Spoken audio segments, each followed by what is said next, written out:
Section 1. The Surface and What Lies Beneath. There is a show that most people think they understand.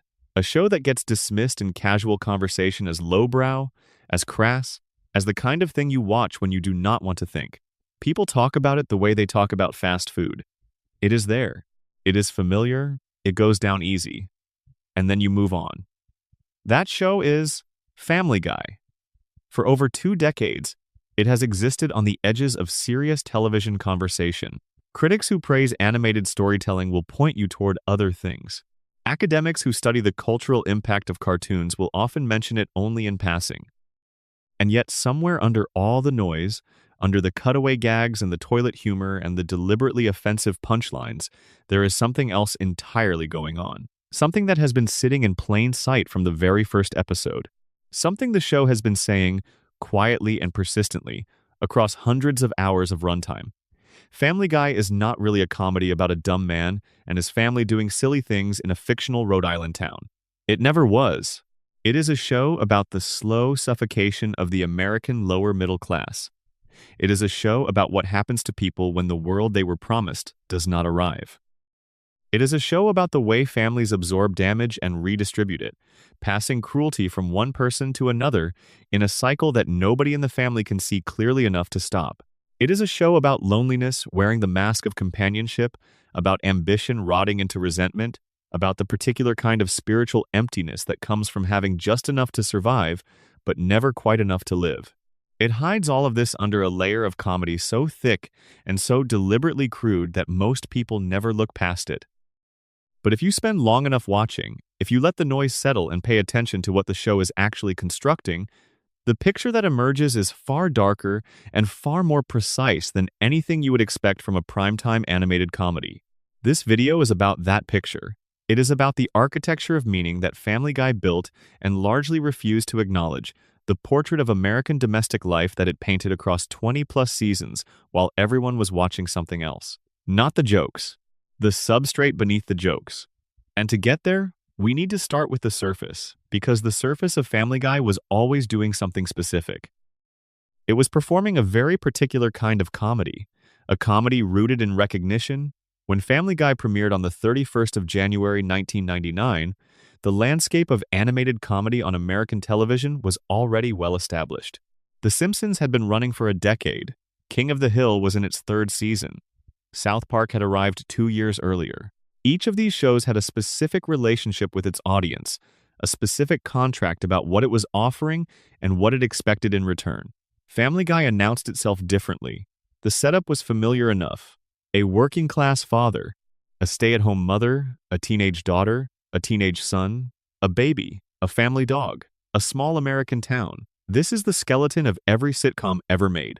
It is the template so worn and so familiar that simply assembling it signals to an audience that they are on safe ground, that this is a known territory, that the rules are established before anyone says a word. And then, in the very first episode, the show started breaking its own rules. Not aggressively, not loudly, but in ways that, in retrospect, reveal a set of preoccupations that would only deepen over time. Peter Griffin is introduced losing his job and accidentally claiming welfare. The family briefly enjoys a financial windfall before the money disappears and everything returns to normal. It is a simple plot, but notice what it is really about. It is about a man who cannot hold on to money, a man who is comfortable, even briefly delighted, by government dependency, a man whose relationship to his own economic situation is one of childlike passivity. He did not fight for the money. He did not earn the money. The money arrived, and he enjoyed it, and it left. This is not a setup for a lesson. Peter does not learn to be more financially responsible by the end of the episode. The family does not emerge wiser or more resilient. The status quo simply reasserts itself. And this pattern, the brief disruption, followed by an unchanged return to baseline, is the structural grammar of Family Guy in ways that go far deeper than lazy writing or reset-button storytelling. The show was always insisting, at every turn, that for people like the Griffins, nothing really changes. The disruptions come and go, the money comes and goes, the opportunities arrive and dissolve. But the kitchen is the same kitchen, the couch is the same couch, and Peter is the same Peter. Seth MacFarlane pitched Family Guy to Fox as a show about a family, but if you trace the actual lineage of the characters back through MacFarlane's earlier short films, The Life of Larry and Steve, you can see that what he was really building was a portrait of a type of American man. The man who peaked somewhere in his 20s and has been slowly, comfortably declining ever since. The man whose intelligence was never quite enough, and whose ambitions were never quite specific enough, and whose life assembled itself around him rather than being constructed by him. Larry became Peter, Steve became Brian. And in that transformation, something important happened. The portrait got a family, and the family became the mechanism through which the show could examine everything it wanted to examine about American life. About class, about gender, about disappointment, about the way people who love each other can also damage each other in ways they cannot name and would never consciously choose. The comedy was always the delivery system. The darkness was always the content. Most people do not watch Family Guy this way. Most people watch it the way the show invites them to watch it, lurching from cutaway to cutaway, laughing at the absurdity, appreciating the pop culture references, and walking away with the comfortable feeling that they have consumed something light and disposable. The show actively encourages this response. The jokes are calibrated to feel interchangeable, the references designed to produce a frictionless recognition rather than a challenging thought. But beneath this surface, in the character dynamics and the recurring story structures and the particular way the show distributes suffering among its cast, there is a sustained and coherent argument about a specific slice of American life. And once you see it, you cannot unsee it. The sections that follow are going to take you through that argument piece by piece. We are going to look at each of the major characters not as comedy constructs, but as psychological portraits, as social observations, as arguments about specific types of human beings living in a specific kind of world. We are going to look at the town itself, at how the show uses space and community to say things about suburban American life. We are going to look at how the show handles death and God and money and ambition. And at the end, we are going to try to articulate the complete thesis that Family Guy was advancing, quietly and persistently, across its entire run. It is not a comfortable thesis. It does not have a hopeful conclusion. But it is an honest one, and there is a kind of strange beauty in the fact that one of the most aggressively silly shows in television history was spending its entire runtime making a serious and devastating argument about the human condition. Get comfortable. This is going to take a while. Drop a comment below and let me know where in the world you are watching from right now and what time it is there. And if you want more deep dives like this one, the subscribe button is right there. It genuinely helps more than you might think. Section 2. Peter Griffin and the Mythology of the Lovable Failure. Let us begin with the man at the center of everything. Peter Griffin is, on the surface, a comedy type as old as comedy itself. The incompetent patriarch. The well-meaning fool. The man whose stupidity generates the plot because his stupidity generates the problems. You can trace a straight line from Peter back through Homer Simpson, through Archie Bunker, through Ralph Cramden, through countless other iterations of the bumbling American male whose domestic chaos serves as the engine of a weekly narrative. But Peter is not Homer Simpson, and the difference matters more than it might initially appear. Homer Simpson, even at his worst, is recognizably trying. He fails constantly. But his failures are usually the result of impulse overriding intention, of a man whose better nature loses its wrestling match with his appetites. When Homer does something terrible, you can almost always identify the moment where he could have chosen differently and did not. There is a moral architecture to his failures. He is accountable within the world of the show, and the show treats him as accountable. Peter Griffin's failures, particularly as the series progressed through its middle and later seasons, have a different quality. They are not the result of impulse overriding intention. They are the result of an absence of intention entirely. Peter does not choose badly. He mostly does not choose at all. Things happen around him and to him, and he responds with the first impulse that surfaces, with no apparent awareness that he is a moral agent operating in a world that contains other people who can be affected by his actions. This is a very specific portrait, and it is not an accidental one. Peter Griffin is the show's primary argument about what happens to a certain kind of American man when the world provides him with just enough insulation from consequence to prevent genuine growth. He has a wife who manages the household. He has a job that, however implausible, he does not lose permanently. He has friends who accept him. He has a house. He has beer. He has television. None of these things were earned in any meaningful sense. They arrived, the way the world arrived, for men of a certain generation in a certain economic bracket, as a more or less automatic reward for showing up. The show never makes this argument explicitly. It does not have characters deliver speeches about the structural conditions that produced Peter Griffin, but it is visible in the texture of how the show treats his situation. Peter's life is not the result of his choices. It is the result of a set of default conditions that he inherited and has never interrogated. Lois manages the children. Lois manages the money, at least aspirationally. Lois manages the social relationships, the calendar, the emotional temperature of the household. Peter exists within all of this like a large, good-natured weather event, causing disruptions that are absorbed and resolved by the infrastructure around him. And here is where the dark message starts to come into focus. The show presents this as normal, not just as normal for Peter, but as normal full stop. The structure of each episode consistently places the responsibility for correcting Peter's disasters on the people around him rather than on Peter himself. Lois cleans up, Brian rationalizes, the kids adapt, and Peter moves forward into the next episode with his self-conception entirely intact, having learned nothing, having changed nothing, having cost the people around him real emotional labor that the show frames as love. This framing is the show's darkest observation about masculine inadequacy in American domestic life. The idea that being cared for can be indistinguishable from being loved. That the infrastructure of support that surrounds a man like Peter functions as a kind of enablement, not because anyone in his family is doing anything wrong, but because the arrangement is so normalized that no one inside it can see it clearly. Peter's backstory, scattered across hundreds of episodes and fragments, adds important texture to this portrait. He grew up in a household defined by a cold, demanding father, Francis Griffin, a devout Irish Catholic whose emotional unavailability is presented as a kind of psychological template for Peter's own relational patterns. Peter did not learn to express love in words. He did not learn to sit with discomfort or to navigate conflict through genuine communication. He learned that men provide, at least in the material sense, and that providing is sufficient. The emotional register of fatherhood, the attunement, the presence, the work of actually knowing your children as people, was never modeled for him. This is presented as a tragedy in isolated moments. The episode in which we learn about Francis Griffin's coldness, or the episodes where Peter tries and fails to connect with his own children in ways that feel like love rather than performance, these are the show functioning at the level of genuine drama.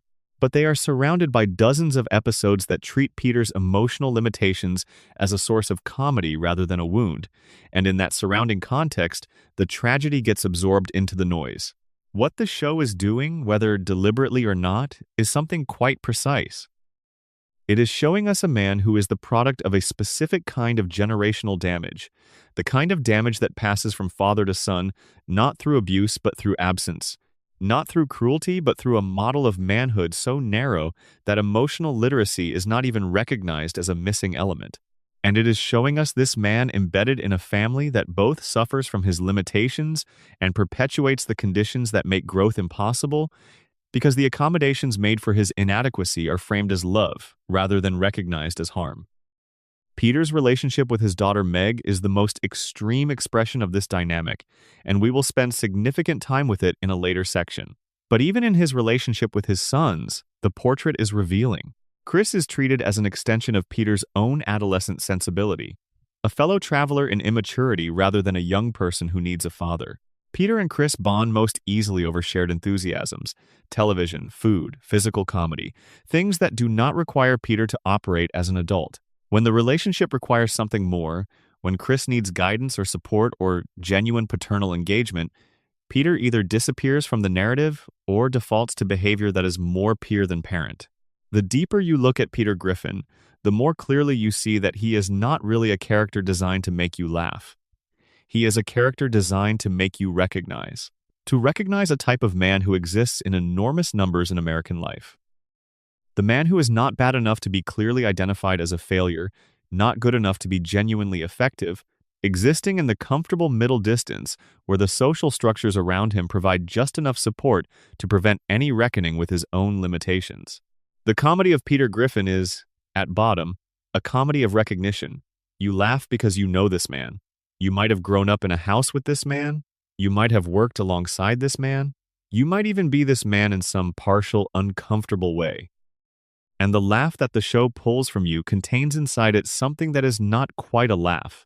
A complicated mixture of recognition and discomfort, and the particular kind of resignation that comes from understanding, maybe for the first time, exactly what kind of story you are watching. Peter's relationship with masculinity is also worth examining carefully. He performs a certain version of manhood constantly and conspicuously. The bar, the beer, the sports references, the physical posturing, the dismissal of things coded as feminine or intellectual or emotionally demanding. This performance is so consistent and so over the top that it functions less as a characterization of who Peter is and more as a kind of armor against the question of who he might have been or might still become if he allowed himself to engage with the parts of experience that his performance requires him to reject. Brian, the family dog, serves as the clearest mirror for this dynamic. Brian's pretensions to intellectualism and culture are constantly mocked within the show, particularly by Peter. But the mockery is too pointed to be casual. Peter does not just tease Brian. He actively resists what Brian represents, which is a relationship to language and thought and self-examination that Peter could pursue but chooses not to. The conflict between Peter and Brian is not really about the gap between a dumb man and a smart dog. It is about the gap between the man Peter is and the man he refuses to become, and Brian functions as the permanent, present reminder of that gap. There is a reading of Family Guy in which Peter Griffin is its most tragic figure, not because terrible things happen to him, but because nothing does. His life is comfortable enough, consistent enough, insulated enough that the very conditions that prevent suffering also prevent transformation.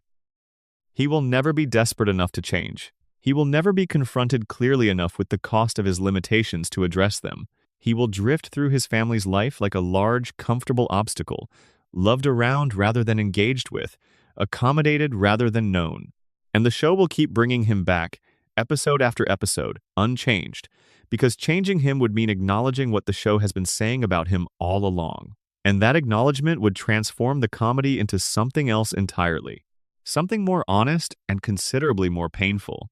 The mythology of the lovable failure exists in American culture for a specific reason. It is not just an entertainment format. It is a cultural permission structure. It tells men who recognize themselves in Peter that their failures are charming rather than harmful, that their limitations are lovable rather than costly, that the people around them are enriched rather than burdened by their inadequacy. Family Guy draws on this mythology constantly, but it also, in its more honest moments, shows you the cost, shows you what it looks like from the other side of the kitchen table, shows you Lois. Section 3. Lois and the Cage. She calls a marriage. There is a version of Lois Griffin that exists in the comfortable reading of the show, the reading that most casual viewers carry around.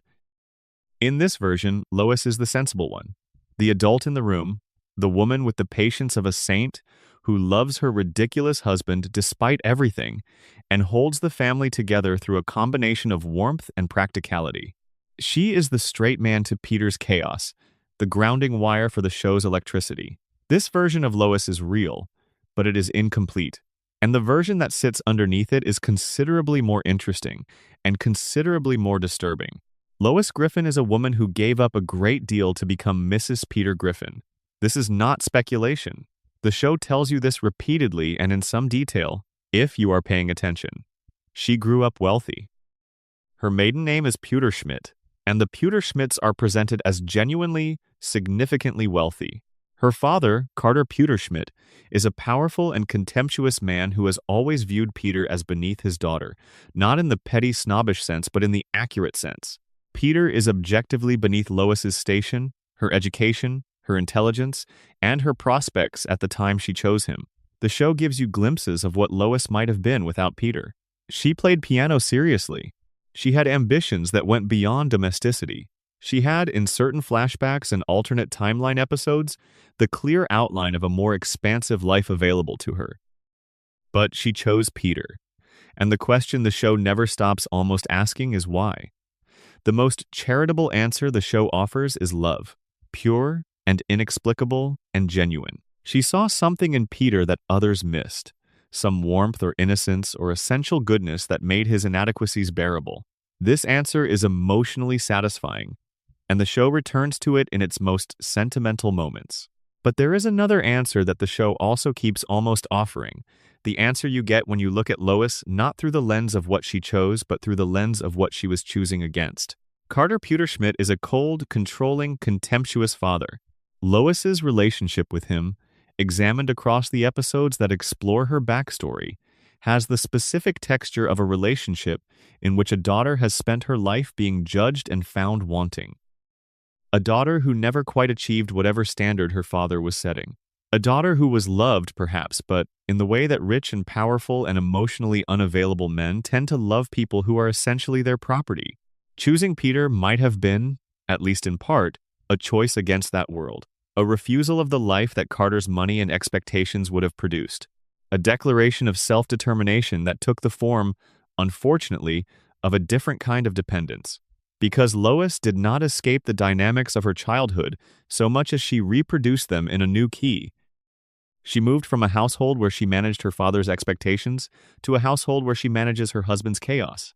The specific demands are different. The fundamental structure, a woman organizing her life around the emotional and practical requirements of a dominant, difficult man, is the same. This is one of the darkest and most precisely observed things Family Guy is doing with Lois, and it almost never says it out loud.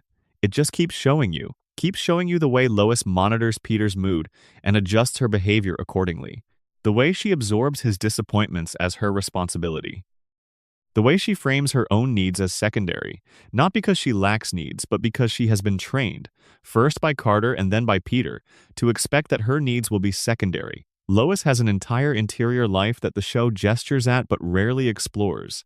She has memories of the person she was before this family. She has fantasies, sometimes explicit ones, about lives she did not live. She has moments of genuine rage that the show tends to treat as comedic, as the funny sight gag of the sensible woman briefly losing her composure before returning her to her baseline function as the household's emotional regulator. The rage is the tell. It is always the tell. When Lois loses her temper in Family Guy, there is a specific quality to it that distinguishes it from the other characters' eruptions.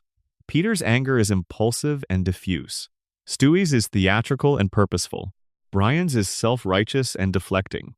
Lois's anger, when it genuinely surfaces, has the quality of something that has been compressed for a very long time, finding a crack in the containment. It has the specific texture of suppressed grievance, of feelings that have been managed and managed and managed until the management fails. The show uses this as a punchline. It is not a punchline.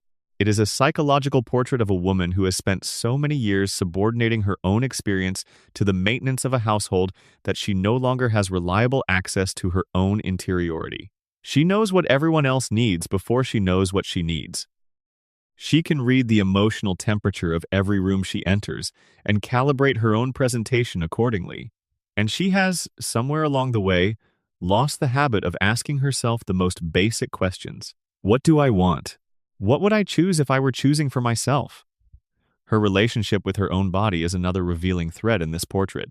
Lois is conventionally attractive, and the show is aware of this in a way that is occasionally honest and often uncomfortable. Multiple episodes involve other characters desiring Lois in ways that position her primarily as an object of desire rather than a subject of experience. Peter's jealousy, when it surfaces, is consistently about possession rather than genuine concern for her well-being. He wants her because she is his. The wanting is territorial before it is intimate. And Lois, within this dynamic, has learned to experience her own attractiveness as a kind of social currency. It is useful. It generates a certain kind of attention. It provides leverage in situations where she would otherwise have none. The show treats this instrumentalization of her own appearance as light comedy, as Lois being savvy rather than as Lois having no better options. But it is worth sitting with the alternative reading. Worth noticing that a woman who was raised in a household where her worth was constantly evaluated and never quite sufficient might develop a particularly transactional relationship with her own physical presentation because it was the one currency that did not depend on her father's approval. There are episodes of Family Guy that take Lois seriously as a character, that give her genuine storylines with genuine emotional stakes. These episodes tend to involve her confronting something about herself or her past, some buried aspect of her identity that has been compressed out of her daily life. The episode in which her history of rebellion and substance use is revealed. The episodes that gesture at her complicated relationship with her father. The moments where she interacts with who she might have been, through encounters with old friends or old opportunities. In these episodes, Lois becomes something closer to the show's most complete and most honestly observed character. But they are surrounded by dozens of episodes in which Lois exists primarily as a functional figure, as the household's operations manager, as the straight man, as the audience's point of rational entry into the Griffin family's chaos. And in this functional role, her specific humanity gets flattened. She becomes less a person than a position, the sensible one, the adult, the one who holds it together. What the show is quietly saying about Lois across its entire run is something that takes a specific kind of attention to hear. It is saying that the women who hold families together, the women who manage the emotional labor and the domestic infrastructure and the social calendar and the psychological well-being of everyone around them, often pay for this competence with their own interiority.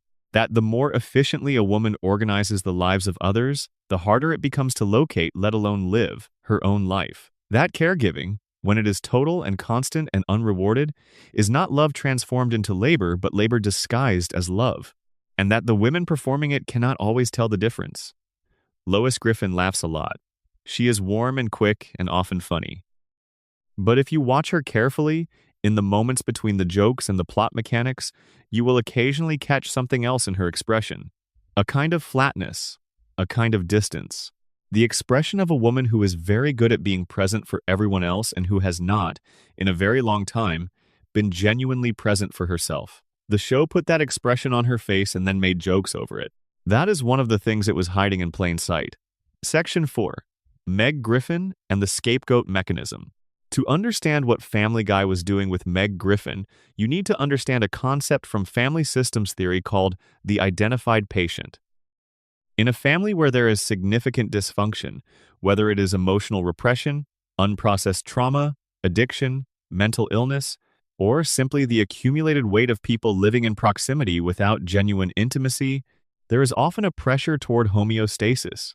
The family system seeks stability. And one of the mechanisms by which unstable family systems achieve a kind of functional stability is by concentrating the family's pain in one member. This member becomes the container for everything the family cannot process. Their suffering gives the other members permission not to examine their own. Their visible problems serve as a distraction from the invisible problems that are actually driving the system's dysfunction. This is the identified patient, the person who carries the pathology on behalf of the system. Meg Griffin is the most sustained and systematic depiction of an identified patient in the history of American animated television, and the show knows it. The show absolutely knows it. There is an episode, Seahorse Seashell Party, in Season 10, in which this dynamic is not just implied but explicitly articulated. Meg confronts her family with the reality of how they treat her. She names it with specificity and accuracy. And then, in the episode's deeply troubling conclusion, she voluntarily reassumes her role as the family's scapegoat because Brian explains to her that the family cannot function without someone in that position. The show presents this as a moment of sacrifice, as Meg choosing to love her family even at cost to herself, and if you watch it at surface level, there is something almost noble in it. But if you sit with what it is actually saying, it is one of the most disturbing conclusions in the show's run. Because what it is saying is that Meg's suffering is not a dysfunction to be corrected. It is a feature. It is load-bearing. The family needs her to be the scapegoat because without a scapegoat, the other members of the family would have to turn toward each other and toward themselves, and they are not equipped for that confrontation. This is an accurate description of how scapegoating functions in family systems. It is not a comedic exaggeration.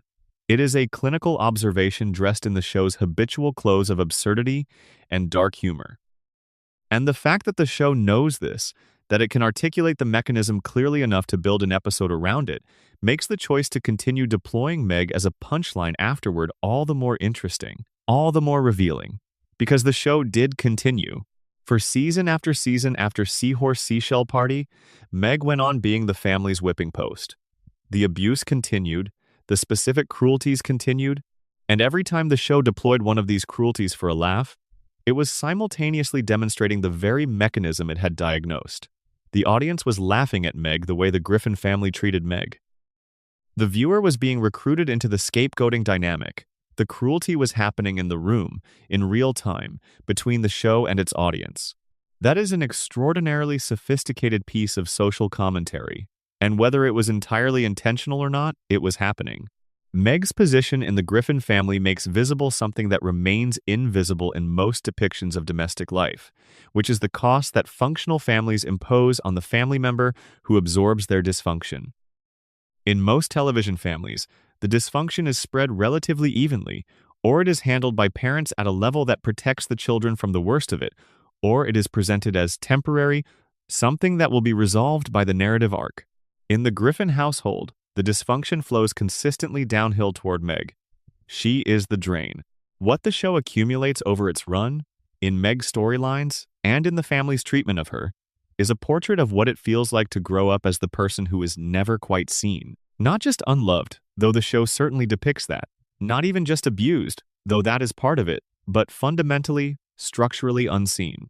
Meg's actual qualities, her intelligence, her capacity for loyalty and care and genuine feeling, are systematically ignored not because the family does not notice them, but because acknowledging them would require the family to treat her differently, and treating her differently would remove her from the scapegoat position, and the family cannot afford that. This is visible in the episodes where Meg has genuine competence, where she does something well, where she demonstrates an ability or a quality that should earn recognition. These episodes consistently conclude with the family dismissing or actively undermining her success, sometimes in ways that are framed as comedic, and sometimes in ways that are presented with enough sincerity to feel genuinely uncomfortable. The message the show keeps sending, within its own narrative logic, is that Meg's competence cannot be allowed to become visible, because visibility would disrupt the family's equilibrium. Meg's relationship with her own self-worth, traced across her storylines, is the show's most honest depiction of the psychological damage that comes from growing up as the identified patient. She has internalized the family's message about her own worth so thoroughly that even when opportunities arise for genuine connection, genuine recognition, genuine esteem, she tends to sabotage them. She falls in love with people who cannot give her what she needs. She pursues belonging in places where she will be rejected. She mistakes intensity of feeling for worthiness of attention, which is one of the characteristic patterns of people who were loved inconsistently in childhood. The show does not frame these patterns clinically. It frames them, usually, as more Meg comedy, as the awkward girl failing yet again at romance or friendship or social navigation. But the patterns it is depicting are the real psychological consequences of the real kind of family environment it has been building around Meg for seasons. The comedy is accurate. That is what makes it painful rather than just funny. There is a reading of Meg Griffin as the show's moral center. Not its protagonist, not its hero, but its most honest witness. She is the character who sees the Griffin family most clearly because she is the character who cannot afford to look away. The others have accommodations, fantasies, addictions, ambitions that allow them to avoid full confrontation with what their family actually is. Meg has none of these. She is too clearly positioned as the family's casualty to maintain comfortable illusions about the institution that is producing her suffering. In Meg's more lucid moments, she articulates the family's dynamics with a precision that the other characters cannot manage. And the family's consistent response to this lucidity is to dismiss it, mock it, or aggressively silence it, which is itself an accurate depiction of how family systems respond to members who try to name the dysfunction. The naming is not welcomed as an opportunity for change. It is experienced as a threat to stability, and it is answered with the same mechanisms that maintain the dysfunction in the first place. The episode in which Meg finally confronts her family and names what they are doing is cathartic to watch precisely because it is so rarely permitted. For one extended sequence, the scapegoat speaks, The identified patient refuses, temporarily, to carry the family's load alone. And then the episode takes it away, returns her to the position, restores the equilibrium, and frames this restoration as love. That is not a lazy narrative choice. That is an argument. The show is arguing, with the full weight of its own story, that certain families are structured in ways that make genuine change not just unlikely but nearly impossible, that the same mechanisms that produce suffering also prevent healing, that the identified patient, once established, cannot simply choose to exit the role, because the role is not something the individual creates alone. It is created by the system, and the system will reassert it. There is genuine compassion in the show's treatment of Meg, in its best moments, a recognition that she deserves better than what she is getting, a recognition that she is, in many ways, the show's most fully human character, the one whose wants and wounds are most recognizable, most universal, most genuinely felt. And perhaps the most honest thing Family Guy ever said about Meg Griffin was not said in a single memorable episode, but accumulated across hundreds of episodes of watching the same thing happen to her, again and again, in slightly different forms. The accumulation is the message. This is what it looks like when a person is systematically not chosen. This is what it costs. This is what remains. Section 5. Stewie's murderous rage and what it really means. Stewie Griffin is the character most people identify as Family Guy's most original creation. And they are right. There is nothing quite like Stewie in the history of animated television. A one-year-old baby who speaks in a refined British accent, builds functional weapons and time machines, and has spent the first 3 seasons of the show attempting, in elaborate and largely unsuccessful ways, to murder his mother. The comedy of this premise is obvious and effective. The gap between what Stewie looks like, a chubby baby in a diaper, and what Stewie is, a calculating, brilliant, emotionally sophisticated villain, is funny in the way that great comic incongruity is always funny. You laugh at the distance between the appearance and the reality. But if you take the premise seriously for a moment, if you treat it not as a joke but as a psychological portrait, what you are looking at is deeply strange and deeply revealing. A baby who wants to kill his mother. What is that? The easy, dismissive answer is that it is a cartoon conceit, a premise designed for absurdist comedy with no further significance, and you can certainly read it that way. But Family Guy in its early seasons invested enough in Stewie's inner life to make the dismissive reading feel insufficient. Stewie's hatred of Lois is not random. It is not generic villain energy directed at the nearest available target. It has a specific character, a specific texture, a specific set of triggers. Stewie hates Lois in the early seasons for something that sounds almost too simple to be interesting but is actually quite precisely observed. He hates her because she has total power over him and exercises it casually. She picks him up when he does not want to be picked up. She feeds him things he does not want to eat. She controls his schedule, his body, his access to the world, in ways that are completely normalized within their relationship because he is, after all, a baby. A baby is supposed to be controlled by its mother. This is the natural order. Except Stewie is not a baby in any meaningful sense. He is a fully realized, highly intelligent consciousness trapped inside a body that cannot advocate for itself in the terms the world understands. He can speak, but adults mostly cannot hear him. He can reason, but adults mostly dismiss what they see as babbling. He can feel, with sophistication and depth, but adults mostly respond to his emotional signals as the undifferentiated needs of infancy rather than as the specific, complex communications of a person. The rage Stewie feels toward Lois is, at its root, the rage of someone who is being systematically misrecognized, someone whose actual self is invisible to the most important person in their life. Lois does not see Stewie. She sees a baby, a thing to be fed and cleaned and cuddled and put to bed. The enormous gap between who Stewie actually is and who Lois perceives him to be is the source of his murderous fury. He is not trying to kill his mother because he is evil. He is trying to kill his mother because he cannot make her see him, and in the absence of being seen, the frustration transforms into something more extreme. This is a portrait of the experience of early childhood that developmental psychology would recognize. The infant experience of total dependence on a caregiver who cannot fully know you, who cannot access your interiority directly, who can only respond to the external signals you produce and may often misread them. The frustration and helplessness of that experience is universal. In Stewie, Family Guy externalizes and dramatizes it in the most extreme possible form. The baby's unvoiceable rage at misrecognition becomes a cartoonishly literal murder plot.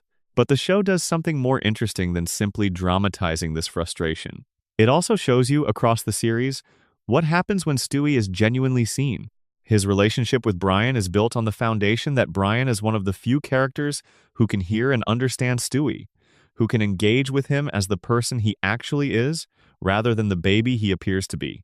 And in this relationship, almost all of Stewie's murderous hostility dissolves. He becomes warmer, more vulnerable, more genuinely childlike, in the better sense of the word, than he is anywhere else in the show. The dark message in this is straightforward but easily missed. Stewie's violence is not his nature, it is his response to a specific relational environment. Remove the misrecognition, replace it with genuine attunement, and the violence disappears. What looked like pathology was actually communication. The most extreme behavior was the message, and the message was, "See me." Family Guy built this argument into its most fantastical character and then, in the later seasons, largely dismantled it by softening Stewie into something less threatening and more conventionally likable. The evil genius baby became a funny, somewhat neurotic sidekick. And in doing so, the show lost something it may not have fully understood it possessed: a surprisingly precise portrait of what misrecognition does to a developing person, and what the cost of that misrecognition looks like from the inside. There is another layer to Stewie's character that the show began developing in its middle seasons, and which carries its own dark message: the question of his identity. Stewie's sexuality, his gender expression, his sense of himself as a person in categories the show keeps gesturing toward but never fully articulating, became an increasingly significant aspect of his characterization. He cross-dressed, he had crushes on male characters. He engaged with femininity in ways that were presented partly as comedy and partly as something the show was not quite sure what to do with. What is interesting about this thread is not the specific content of Stewie's identity questions, but the way they function in the show's logic. Stewie's self-questioning happens primarily in his relationship with Brian, which is to say it happens in the one relationship where he is genuinely seen. The space of genuine recognition is also the space where genuine self-exploration becomes possible. Away from the household that cannot see him, Stewie can begin to explore who he actually is. This is not an accident. This is the show, perhaps inadvertently, demonstrating something real about the relationship between being seen and becoming. You cannot know yourself in a vacuum. You know yourself through being known. And Stewie's gradual movement toward greater self-knowledge and self-expression across the series happens almost entirely in the space carved out by his friendship with Brian. In the one relationship that offers him the recognition the rest of his life denies. The baby with the laser gun and the British accent was always also a portrait of a person trying to be known in a world that could only see the surface. The comedy was never really about evil. It was about invisibility. And the murderous rage was always, underneath the elaborate theatrical performance of it, a child asking the same question that every child asks, in whatever language they have available. Do you see me? Section 6. Brian Griffin and the Alcoholic Intellectual. Brian Griffin is a dog. This is, on paper, the premise's most obvious comic conceit. The family dog who walks upright and talks and has opinions about literature and drinks martinis and drives a car and behaves in every meaningful sense as a person. The joke is simple. What if the dog were the most sophisticated member of the household? But the joke contains, embedded within it, a psychological portrait that is considerably more complicated than the premise suggests. Because Brian is not just a sophisticated dog playing at humanity. Brian is a specific type of human being wearing a dog suit, and the type he represents is one of the most precisely skewered in the entire show's run. Brian is the classic failed intellectual, not the person who tried to be an intellectual and discovered they were not smart enough. Not the person who pursued intellectual life and found it unrewarding. The specific type Brian represents is the person who genuinely has intellectual capacity, real intelligence, real cultural literacy, and who nonetheless fails to produce anything of significance with that capacity because the gap between their self-conception and their actual work ethic is too large to bridge. Brian has been writing a novel for most of the show's run. This novel is a running joke, but the joke it is making is not really a joke about dogs who write novels. It is a joke about a very specific kind of person. The person who identifies as a writer but has not finished writing anything. The person for whom the identity of writer provides all the social and psychological benefits of actually being a writer without requiring the discipline and vulnerability that actually writing demands. Brian drinks. This is established early and maintained throughout. In the early seasons, his drinking is presented as a kind of sophisticated affectation. The cocktail glass, the wine, the whiskey at the bar. It carries the connotation of the urbane man of letters, the Hemingway association that elevates alcohol from vice to lifestyle choice.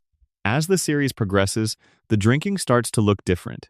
It starts to look less like sophistication and more like anesthesia, less like enjoyment and more like necessity. What is Brian anesthetizing? The show gives you the answer in fragments across many episodes. Brian is anesthetizing his awareness of the gap between who he is and who he believes he should be. He is smart enough to know that he is not living up to his own standards. He is aware on some level that his pomposity is a defense mechanism, that the constant performance of intellectual superiority is a way of avoiding the examination of his actual output, his actual relationship choices, his actual life. The alcohol makes this awareness bearable. It softens the edges of the self-knowledge just enough to make continued self-delusion viable. The tragedy of Brian Griffin, in the show's most honest moments, is not that he is a bad person. It is that he is a person who knows exactly what he should be doing and cannot bring himself to do it. This is its own kind of suffering, and it is not a rare kind. The world is full of Brians. People with genuine intelligence and genuine potential who have organized their lives around the performance of capability rather than its exercise, because the performance is safe and the exercise is not. Performance cannot fail. You can always claim your work is in progress, your novel is almost done, your talent is too subtle to be appreciated yet. Exercise can fail. Putting your actual work in front of actual people and having them evaluate it is the most vulnerable thing an intellectual can do, and Brian consistently finds reasons not to do it. His relationships with women carry this same pattern. In the early seasons, Brian's romantic failures are presented with genuine sympathy. He falls for women who are unavailable or incompatible, he pines, he is rejected, and there is something genuinely touching about his desire for connection. But as the show progresses, his romantic behavior becomes less sympathetic and more revealing. He pursues women based almost entirely on their youth and physical attractiveness. He loses interest in women who are available and interested.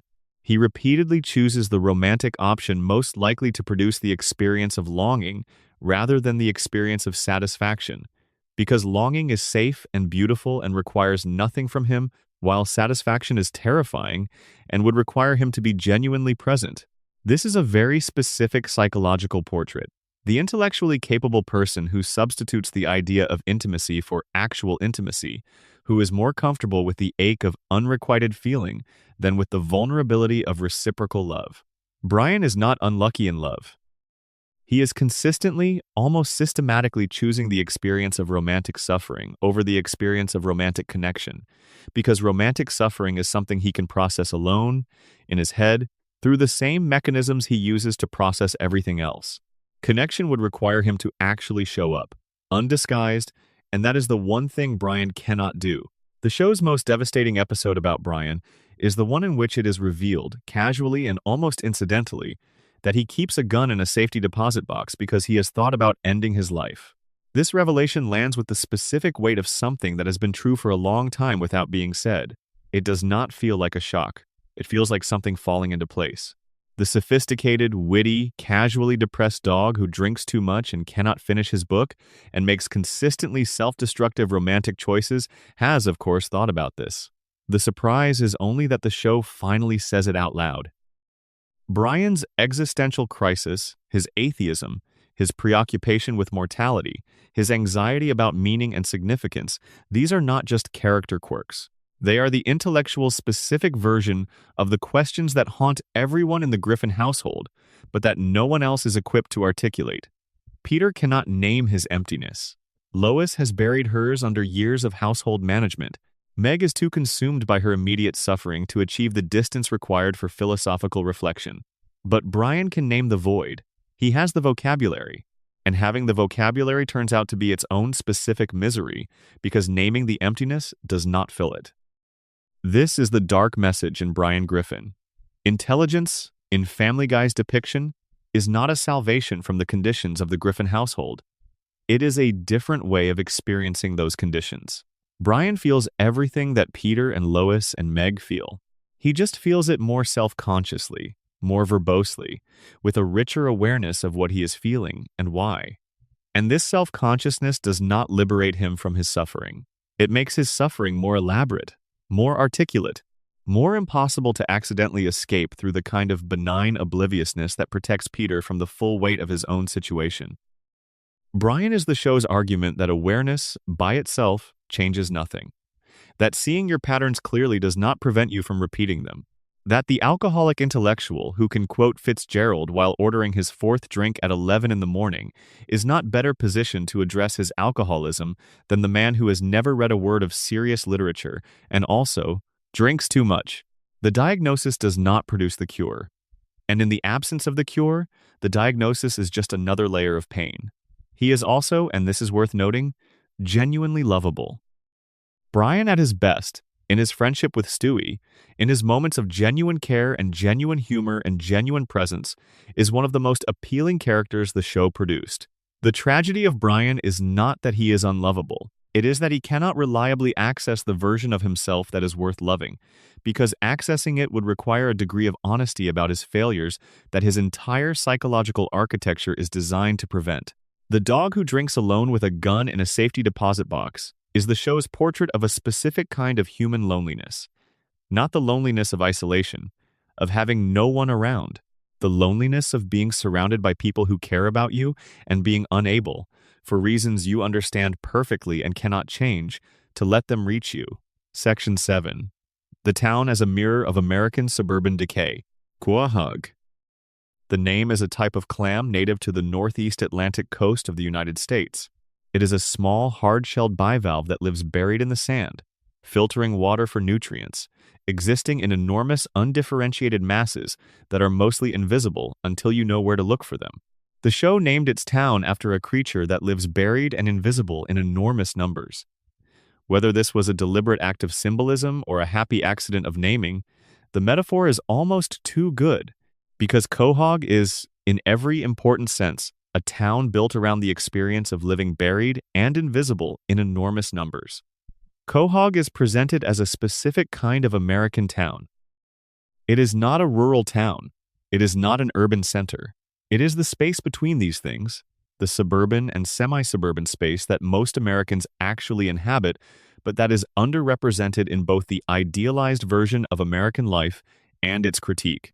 It has a downtown, it has bars, it has a neighborhood structure with houses in proximity to one another, the houses of the Griffins and the Swansons and the Quagmires, arranged in a domestic geography that implies community while actually housing isolation. The community of Quahog is one of the show's most carefully constructed dark jokes. The characters live close to each other. They interact constantly. They see each other in bars and backyards and shared public spaces. But the nature of these interactions, examined with any care, reveals not community but its simulation. The relationships between the adult males of Quahog, Peter, Joe, Quagmire, and the later addition of Cleveland are built on the shared performance of male companionship. The drunken clam functions as a stage on which these men enact the rituals of friendship without achieving its substance.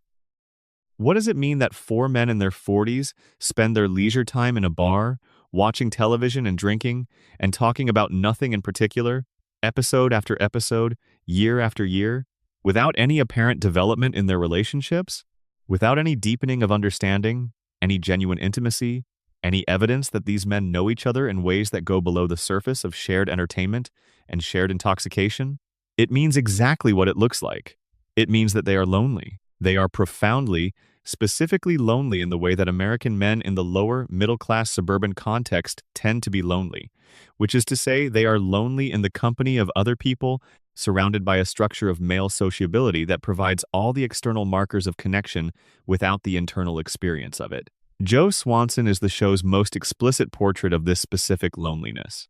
Joe is a police officer, a man of action, a man who defines himself through his professional identity and his physical capability.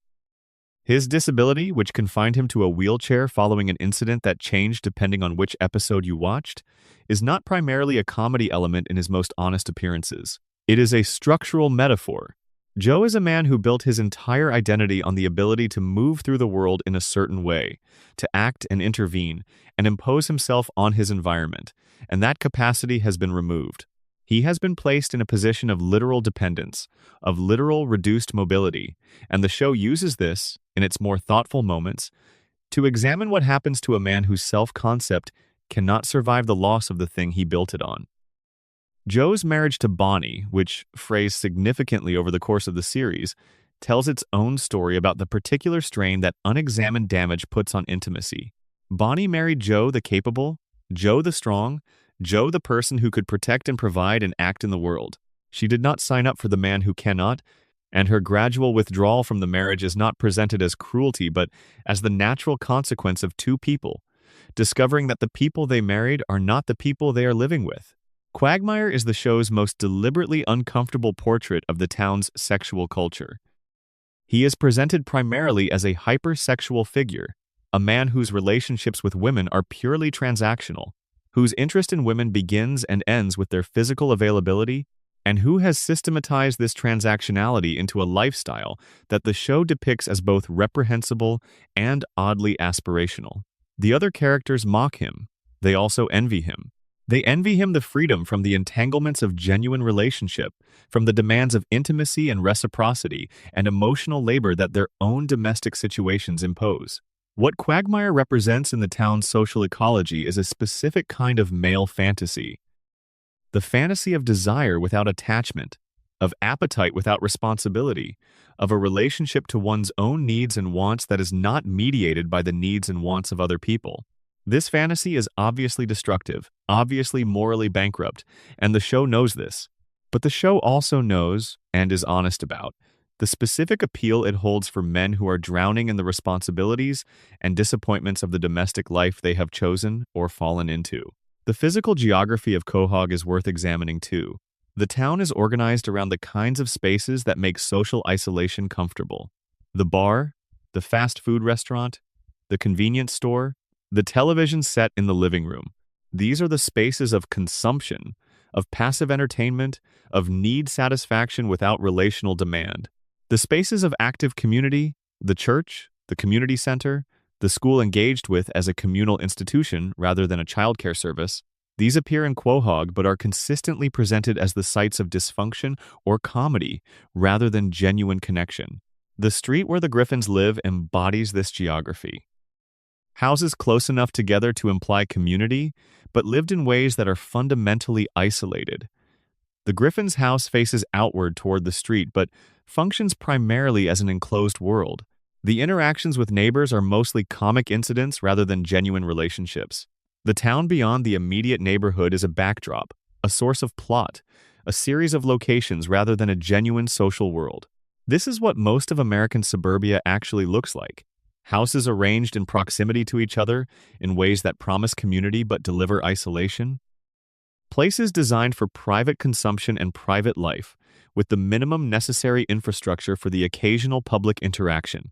Places where you can live for years without genuinely knowing the person next door, where the rituals of community are maintained without its substance, where the form of neighborliness persists in the absence of genuine neighborly feeling.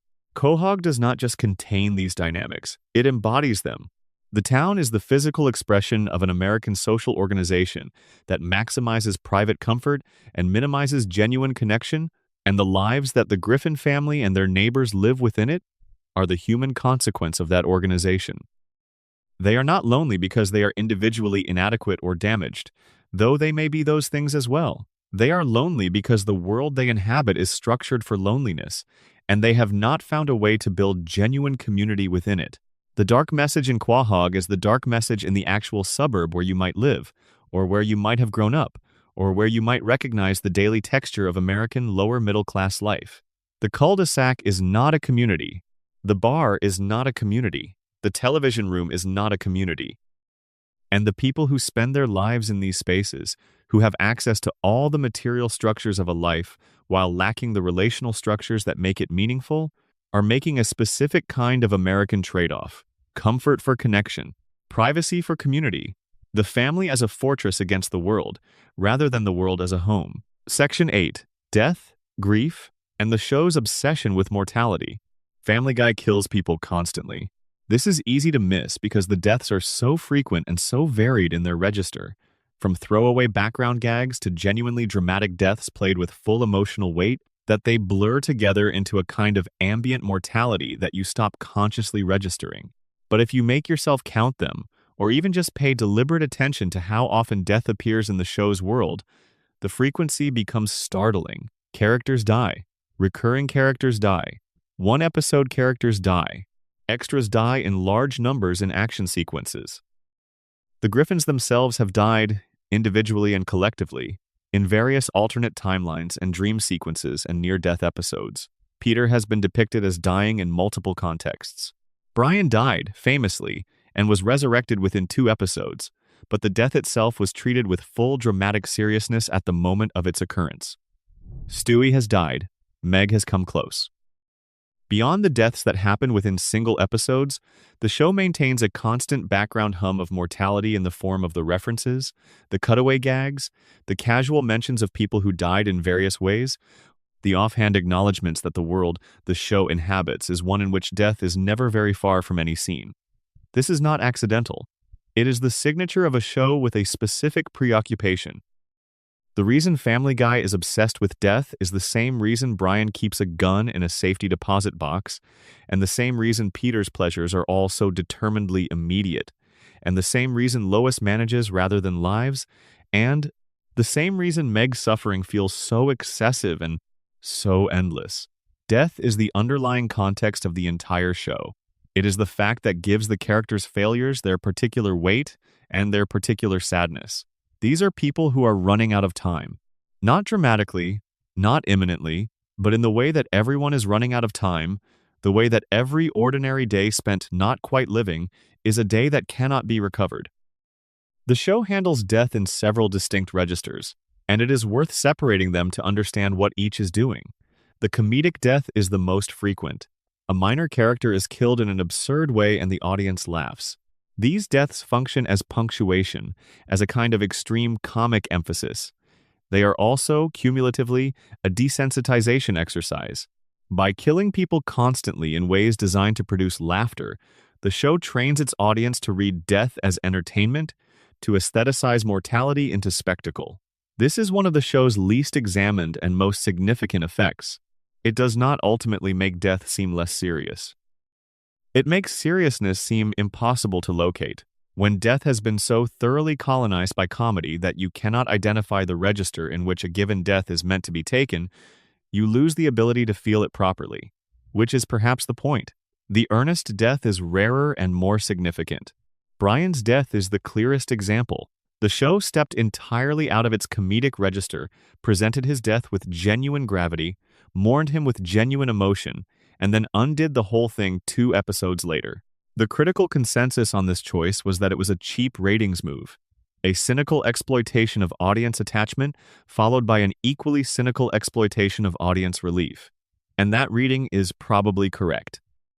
But there is another layer to it. The show killed Brian and resurrected him because it could not actually commit to the death. It was not just about ratings. It was about the show's fundamental relationship to consequence.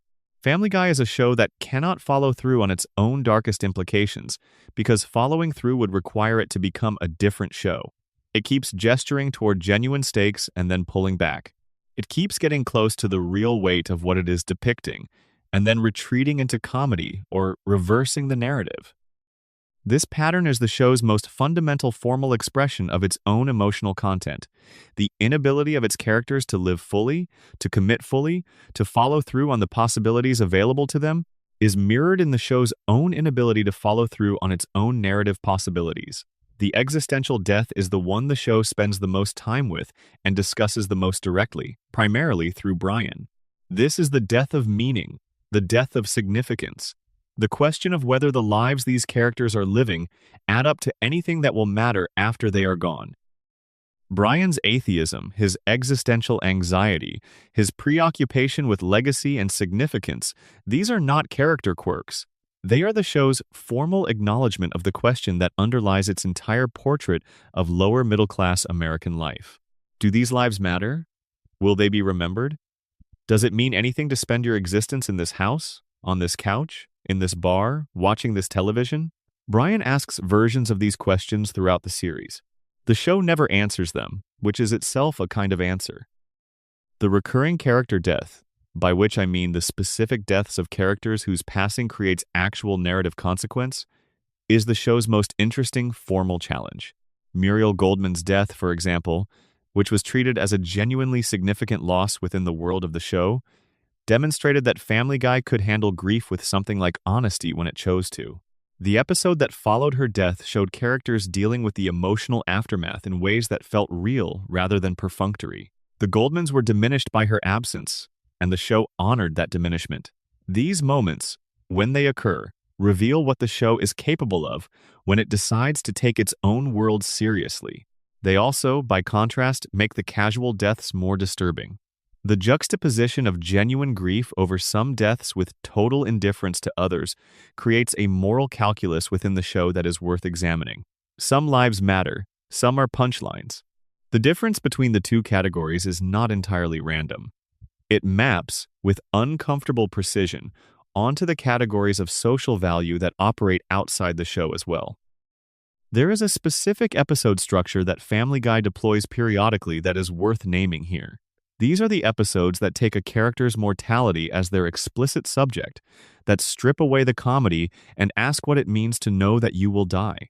An episode in which Peter or Brian confronts a serious health crisis. An episode in which the question of legacy and meaning becomes the narrative's central concern. These episodes consistently produce some of the show's most genuinely affecting work, and they consistently demonstrate that the show's writers understand the stakes of the lives they are depicting. The existence of these episodes, alongside the show's ambient comedic death, its casual disposability of human life for a laugh, creates a vertigo that is itself meaningful. It places the viewer in a position of never being entirely sure what register they are in. Is this death a punchline or a reality? Is this character suffering something to feel or something to laugh at? This uncertainty is not a bug in the show's design. It is, intentionally or not, an accurate representation of the way death functions in actual lived experience. Sometimes it is devastating. Sometimes it is absurd. Sometimes you laugh at a funeral and cannot explain why. Sometimes a stranger's death hits you with unexpected weight. Death does not come with a tonal register attached. And a show that keeps switching between registers without warning is doing something honest about the experience of mortality, even if the mechanics of that switching often look like inconsistency. The show's deepest statement about death comes not in any single episode, but in the cumulative architecture of its world. It builds a community of people who are, by every available measure, alive. They eat and drink and argue and laugh and want things and fear things and love each other in their limited ways. And the show surrounds all of this with constant, casually deployed death, as if to keep saying, this is all temporary. Every joke, every family dinner, every argument at the bar, all of it, temporary. That is not a funny observation, but Family Guy has spent decades finding ways to make it funny anyway. And in doing so, it has managed something that few pieces of entertainment manage. It has made the experience of mortality both bearable and, for a moment, honest. Section 9. The God Problem. Religion, Nihilism, and the Question of Meaning. God appears in Family Guy as a character. This is the show's single most audacious move, and the one that gets the least analytical attention. God is not just referenced in Family Guy. He is depicted. He appears on screen, he has conversations. He is rendered as a specific kind of being with specific characteristics, specific preoccupations, specific limitations. The God of Family Guy is, by any careful analysis, a negligent landlord. He is omnipotent in the formal sense, in that he can do anything if he chooses to. But he consistently does not choose to. He shows up in the human lives of Quahog primarily when invited, and even then, his interventions are more likely to create new problems than to solve existing ones. He is, in the show's depiction, a being of enormous power and severely limited attention. The universe he created is not a project he is actively managing. It is something he made and then largely left to run on its own, checking in occasionally when someone calls loud enough. This depiction is comedic in execution. But what it is describing is a specific theological position, and the position it describes is essentially the same one that Brian articulates in more explicit terms throughout the series. The position that there is no active divine governance of human affairs, that the suffering people experience is not purposeful, is not part of a plan, is not leading anywhere redemptive, that the universe operates by its own mechanisms and those mechanisms are indifferent to human flourishing. Brian is the show's explicit atheist, but his atheism is less interesting, theologically, than the show's implicit position expressed through its actual depiction of God. Because an explicit atheist is just a character who says there is no God. What the show does is more complex than that. It says, here is God, and he is real, and he looks like this. And given what he looks like, you might begin to understand why Brian concluded what he did. The depiction of God is an argument for atheism made from inside a theistic framework. The God of Family Guy is old. He is easily distracted. He has the relationship history of a teenager. He created the universe and humanity as a kind of ongoing entertainment, and his attitude toward human suffering is somewhere between bored bemusement and mild concern. He is not cruel. He does not want people to suffer. He is simply not sufficiently attentive to prevent it. The suffering happens in the gaps between his attention, in the enormous spaces of his neglect, in the silence between prayers. This is a very specific theological image, and it has a very specific emotional resonance for people who grew up with an absent or emotionally unavailable parent. The God of Family Guy is the cosmic version of Peter Griffin. He has all the power and none of the follow-through. He loves his creation the way Peter loves his family, which is to say genuinely but inadequately, with a warmth that is real but a presence that is insufficient. The parallel is not subtle once you see it. Both figures, Peter and God, are presented as fundamentally benign. Neither is depicted as malicious. Both produce suffering not through deliberate cruelty but through a combination of limited attention and profound incapacity for the kind of sustained, attentive care that the beings depending on them require. And both are, within the show's logic, somehow forgiven or at least accepted for this inadequacy. The family keeps loving Peter, the characters keep praying to God, the attachment persists despite the evidence. What does it mean that Family Guy constructed this parallel? What does it mean that the show put the same emotional structure at the center of both its domestic drama and its cosmic theology? It means that Family Guy is making an argument about the shape of abandonment, about the specific experience of loving something that cannot love you back in the form you need, about the persistence of attachment in the face of evidence that the attachment is unrequited or at least insufficient. Peter's family loves him despite the damage he does. Quahog's residents pray to a God who is insufficient to their needs. Both forms of attachment are irrational by a strict cost-benefit analysis. Both persist anyway, because human beings are not built for clean cost-benefit analysis of their most fundamental attachments. Religion in Quahog, when it appears at the level of community rather than individual theology, is presented with the specific texture of cultural practice disconnected from genuine belief. Characters attend church not because they believe in the God being discussed there, but because church is what you do. It is the ritual that marks the week, the community space that substitutes for genuine community, the form of meaning-seeking that asks very little of you, while providing just enough psychic comfort to forestall more demanding alternatives. This is not a satirical exaggeration of American religious practice. This is a fairly accurate description of the sociological function of institutional religion in American suburban life. People attend not because the theology is compelling or the community is genuine, but because the ritual provides structure and the building provides a space that is neither the house nor the bar, and that carries at least the symbolic weight of something beyond the everyday. It is better than nothing. It is not much better than nothing. And the show depicts it as exactly that. The nihilism that runs through Family Guy is rarely named but always present. It is most visible in the show's relationship with consequence, in the way episodes end with the status quo reasserted, in the way characters learn lessons they forget by the following week, in the way deaths are undone and traumas are reset, and the accumulated emotional history of the characters never quite coheres into growth or change. Nothing in the Griffin household sticks. Nothing lasts. Every episode begins, essentially, at the same place the previous one ended, which is to say at the beginning. This could be read as pure lazy storytelling, as the episodic format's characteristic failure to build on itself. But given everything else the show is doing, the nihilism reads more purposefully than that.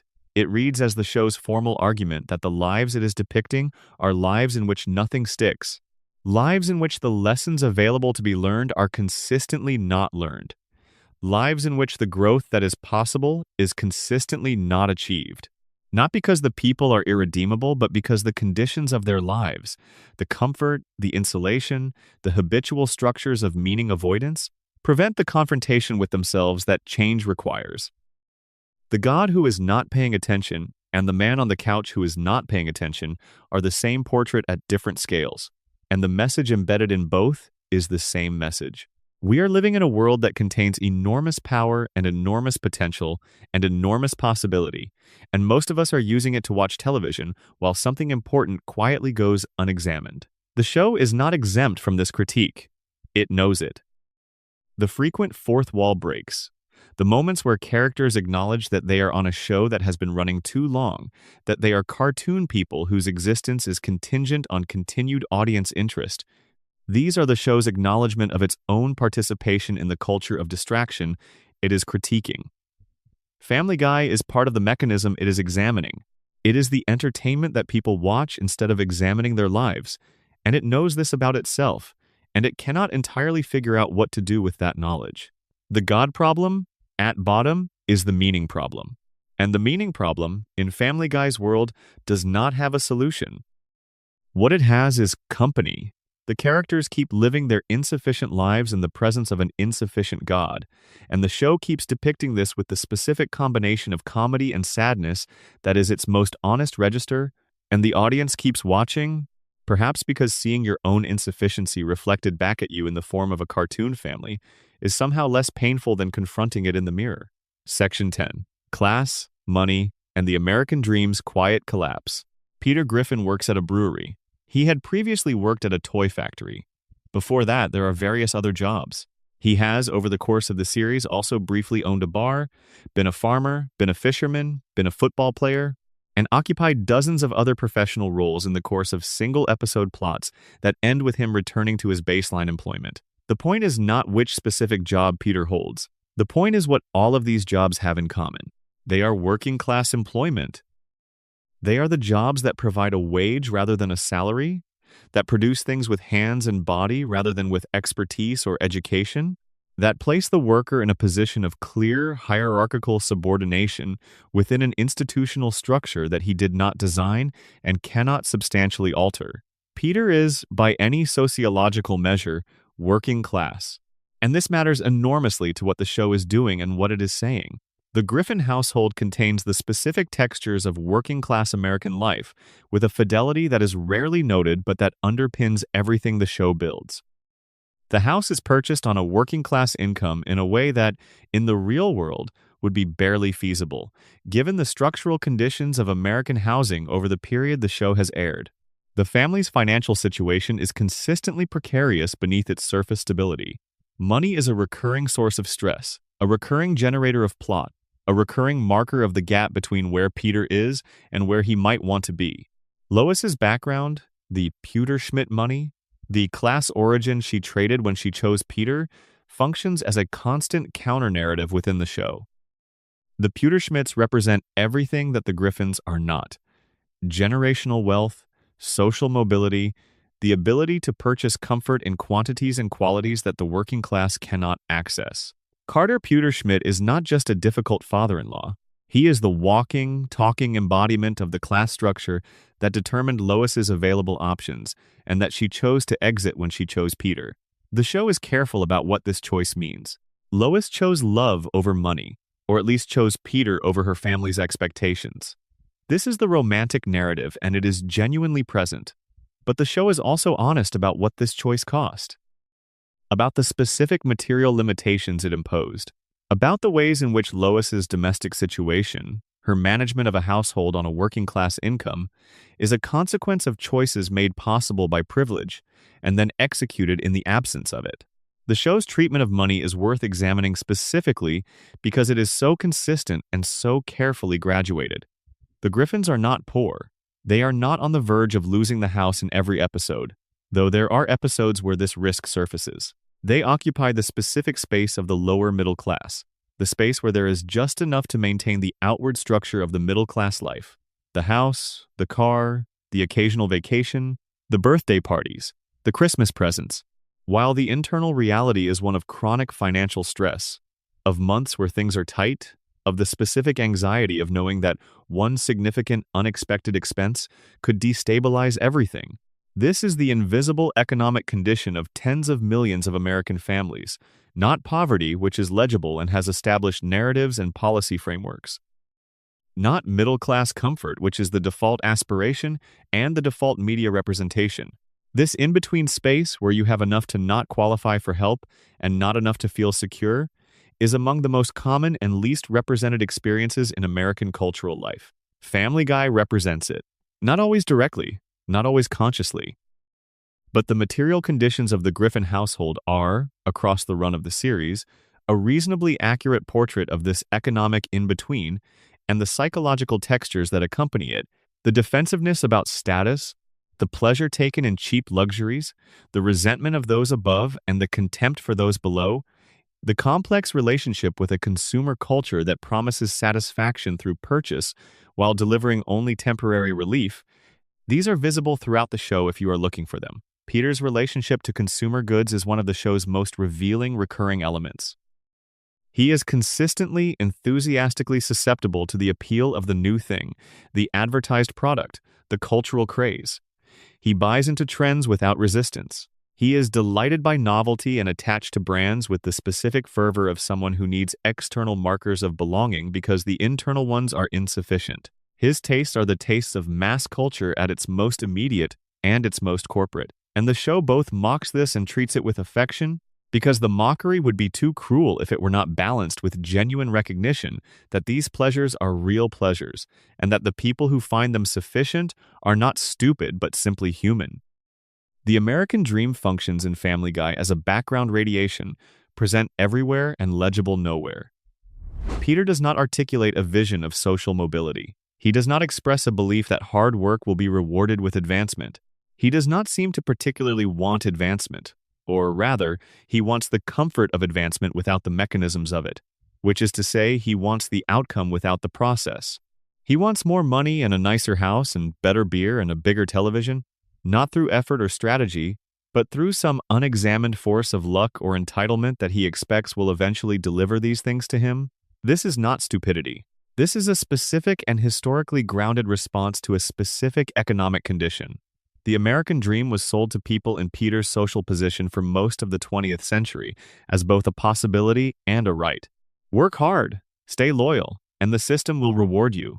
This promise was, at various points and for various people, sufficiently true to be believable, and then it became less true. And the people who had organized their self-conceptions and their expectations around its truth found themselves in a world where the promise did not hold, but where no alternative framework for meaning-making had been provided. Peter's obliviousness is the show's portrait of the specific psychological adaptation required by this situation. If you cannot achieve the dream and cannot acknowledge that the dream is unavailable, you can adapt by simply not looking directly at the gap between expectation and reality. By filling the space where ambition would be with beer and television and the company of friends who are in the same position, by finding sufficiency or at least distraction in the available pleasures and not examining what is unavailable. This is not a moral failure. It is a survival strategy. And the show is at its most humane when it treats it as such. When it shows you Peter's pleasures without contempt, when it lets you see the genuine warmth and humor and life in his limited world without insisting that the limitations are entirely his fault. But the show also, in its darker moments, shows you the cost. Meg's situation, Lois's situation, Brian's situation, All of these are, at least in part, the cost of Peter's accommodation. The strategy that allows Peter to live comfortably within his constraints requires the people around him to accommodate those constraints as their own.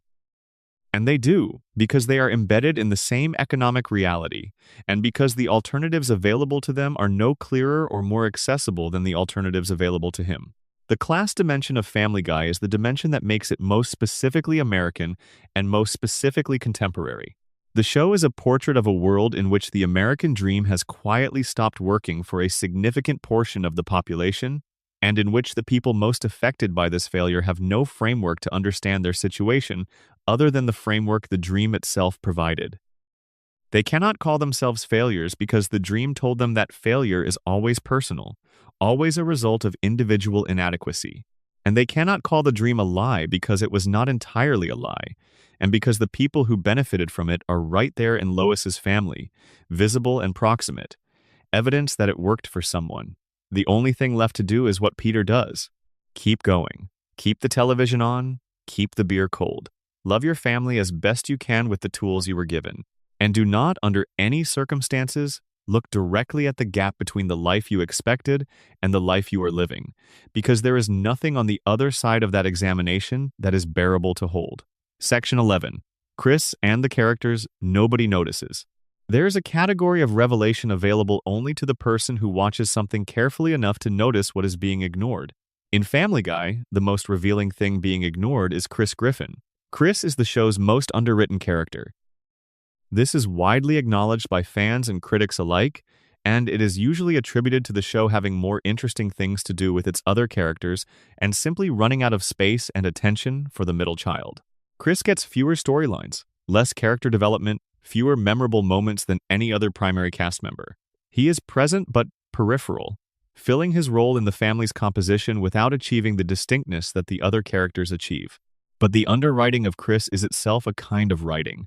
It is one of the show's most quietly precise observations. Chris Griffin exists in the family's social ecology as the heir apparent to Peter. He shares his father's size, his father's face, his father's intellectual limitations, his father's enthusiasms. He is, in the show's structural logic, the next generation of the same kind of man. And the show's relative neglect of him, its failure to give him the depth or complexity or interesting arc that his siblings receive, is an accurate depiction of what it looks like to be a child growing up in a household where the developmental resources are unevenly distributed. Meg gets attention, of the worst kind. Stewie gets attention because his genius demands it. Even Brian, the family dog, commands more narrative real estate than Chris. Chris alone receives the particular kind of neglect that looks like inclusion because it is performed in proximity to a family that appears to be engaging with him while actually mostly looking past him. This is a recognizable dynamic in real families. The child who is most like the parent often receives the least developmental attention because the parent sees themselves reflected in the child and assumes this reflection means the child's needs are already understood and met. Peter's ease with Chris, their shared tastes and shared humor and shared incapacity for sustained reflection, creates the illusion of understanding while actually foreclosing genuine knowing. Peter is comfortable with Chris because Chris reflects his own self-conception back at him. This comfort is not the same as attunement.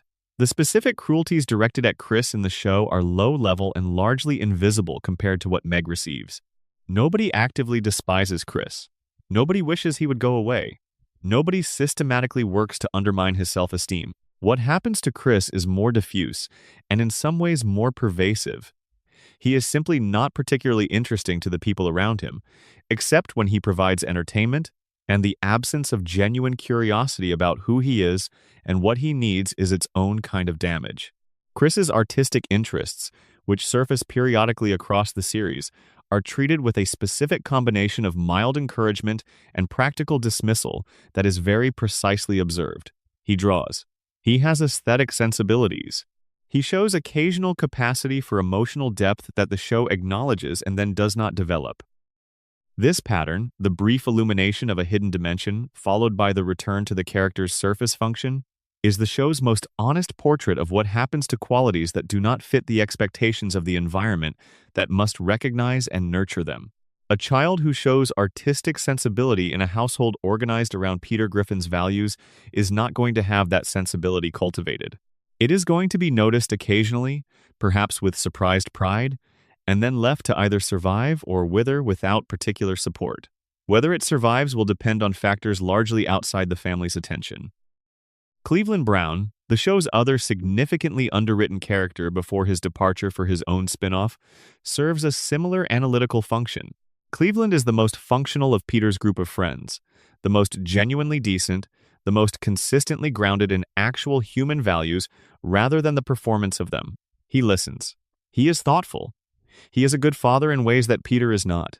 And in the social ecology of the drunken clam, he is consistently peripheral, consistently the voice of reason that is politely registered and promptly ignored, consistently the character whose genuine goodness functions more as a contrast element than as a source of narrative interest. The message in this is not subtle, but it is easily missed. The show keeps putting genuinely good people in peripheral positions, keeps demonstrating that in the social world of Quahog, goodness is appreciated but not exactly interesting. The people who command attention, who drive the narrative, who fill the screen, are the people with the loudest problems and the most spectacular failures. The quiet competence of being a decent human being does not produce much story in a world organized around spectacle and crisis. This is an honest observation about the way attention works. In actual social life, the person who causes the most disruption tends to receive the most attention, even if that attention is negative. The person who functions without drama tends to be taken for granted. The family member who is doing fine, relatively, is the family member least likely to be checked in on. The friend group's most stable member is the one whose inner life is least likely to be examined. The show constructs this dynamic at multiple levels simultaneously, in the family, in the friend group, in the town, and then it builds narrative around the spectacle while letting the quiet competence remain unexamined. And the cumulative effect, if you are paying attention, is a portrait of a world where goodness is invisible, not because it is not valued, but because it does not produce the kind of drama that structures attention. Chris will become Peter. This is the show's unstated conclusion, and it is one of its darkest. Not through any single catastrophic moment, not through abuse or trauma or an identifiable turning point, through the simple, steady, invisible accumulation of a family environment that values certain things and ignores others, that rewards certain behaviors and not others, that models certain ways of being a man in the world and makes no clear argument for alternatives. He will be comfortable. He will have a job and a wife and children and a house and a bar where he meets his friends. He will love his family in the way his father loved his, which is to say genuinely but inadequately, with warmth in excess of presence, with good intentions and insufficient follow-through.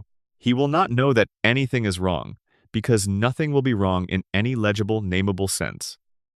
He will simply be a version of his father, as his father was a version of his father, and the wheel will keep turning. The show never says this. It just keeps showing you Chris in the peripheral background of every scene, being who he is being, growing into who he will become, in the absence of any force strong enough to redirect the current. Section 12. What the show was always really saying. We have traveled a long way from the surface of Family Guy, from the cutaway gags and the toilet humor and the casual offensiveness that defines most people's experience of the show. And now it is time to try to name the thing we have been circling. Family Guy, at its deepest and most honest, is a show about the specific kind of suffering that comes from having enough. Not too much, not too little, enough. Just enough comfort, just enough security, just enough love, just enough meaning that the deficit is never desperate enough to demand address. This is the show's subject.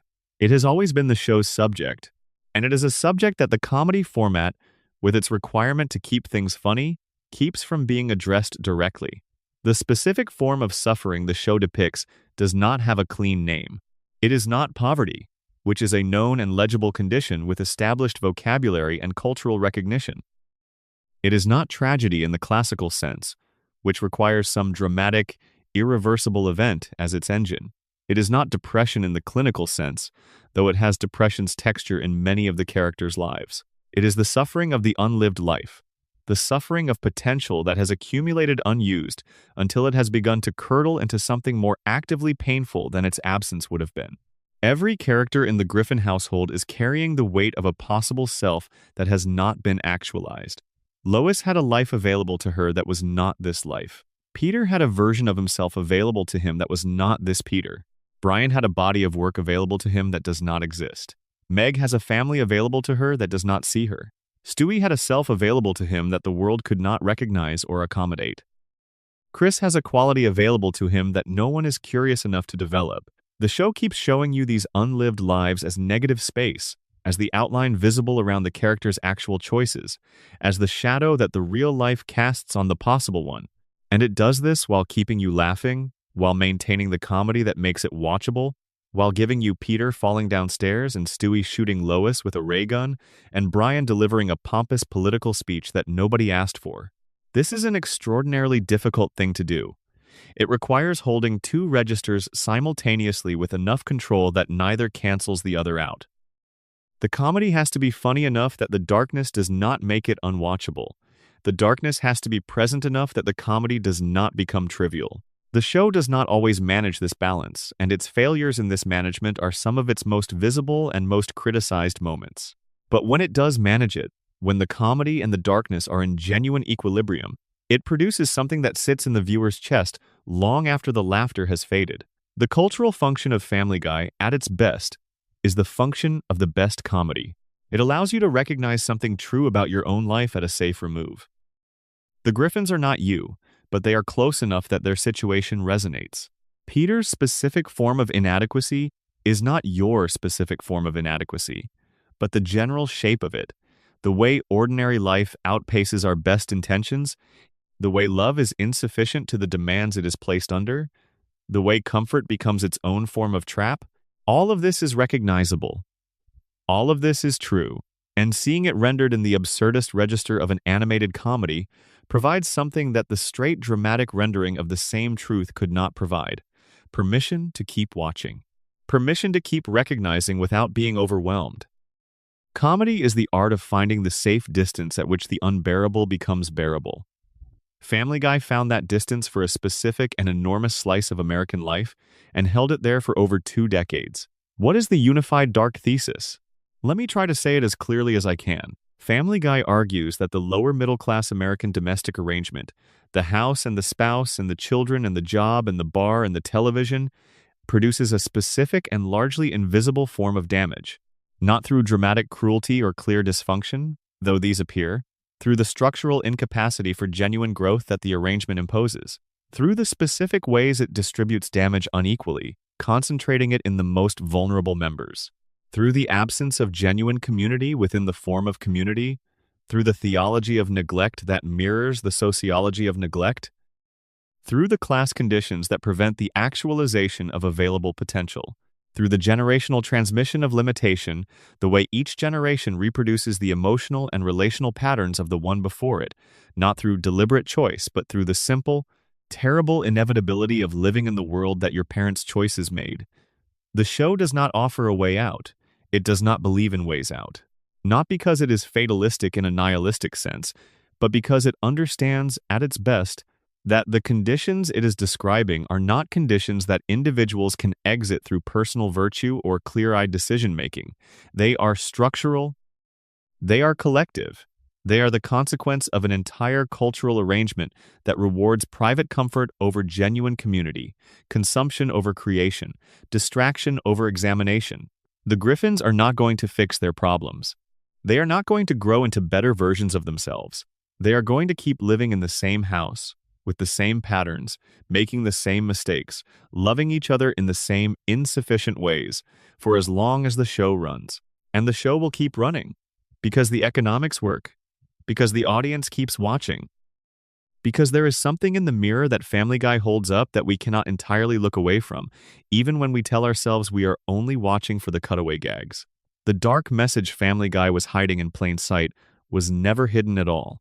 It was always right there, in every scene, in every character's face, in every joke that landed a little too close to something true.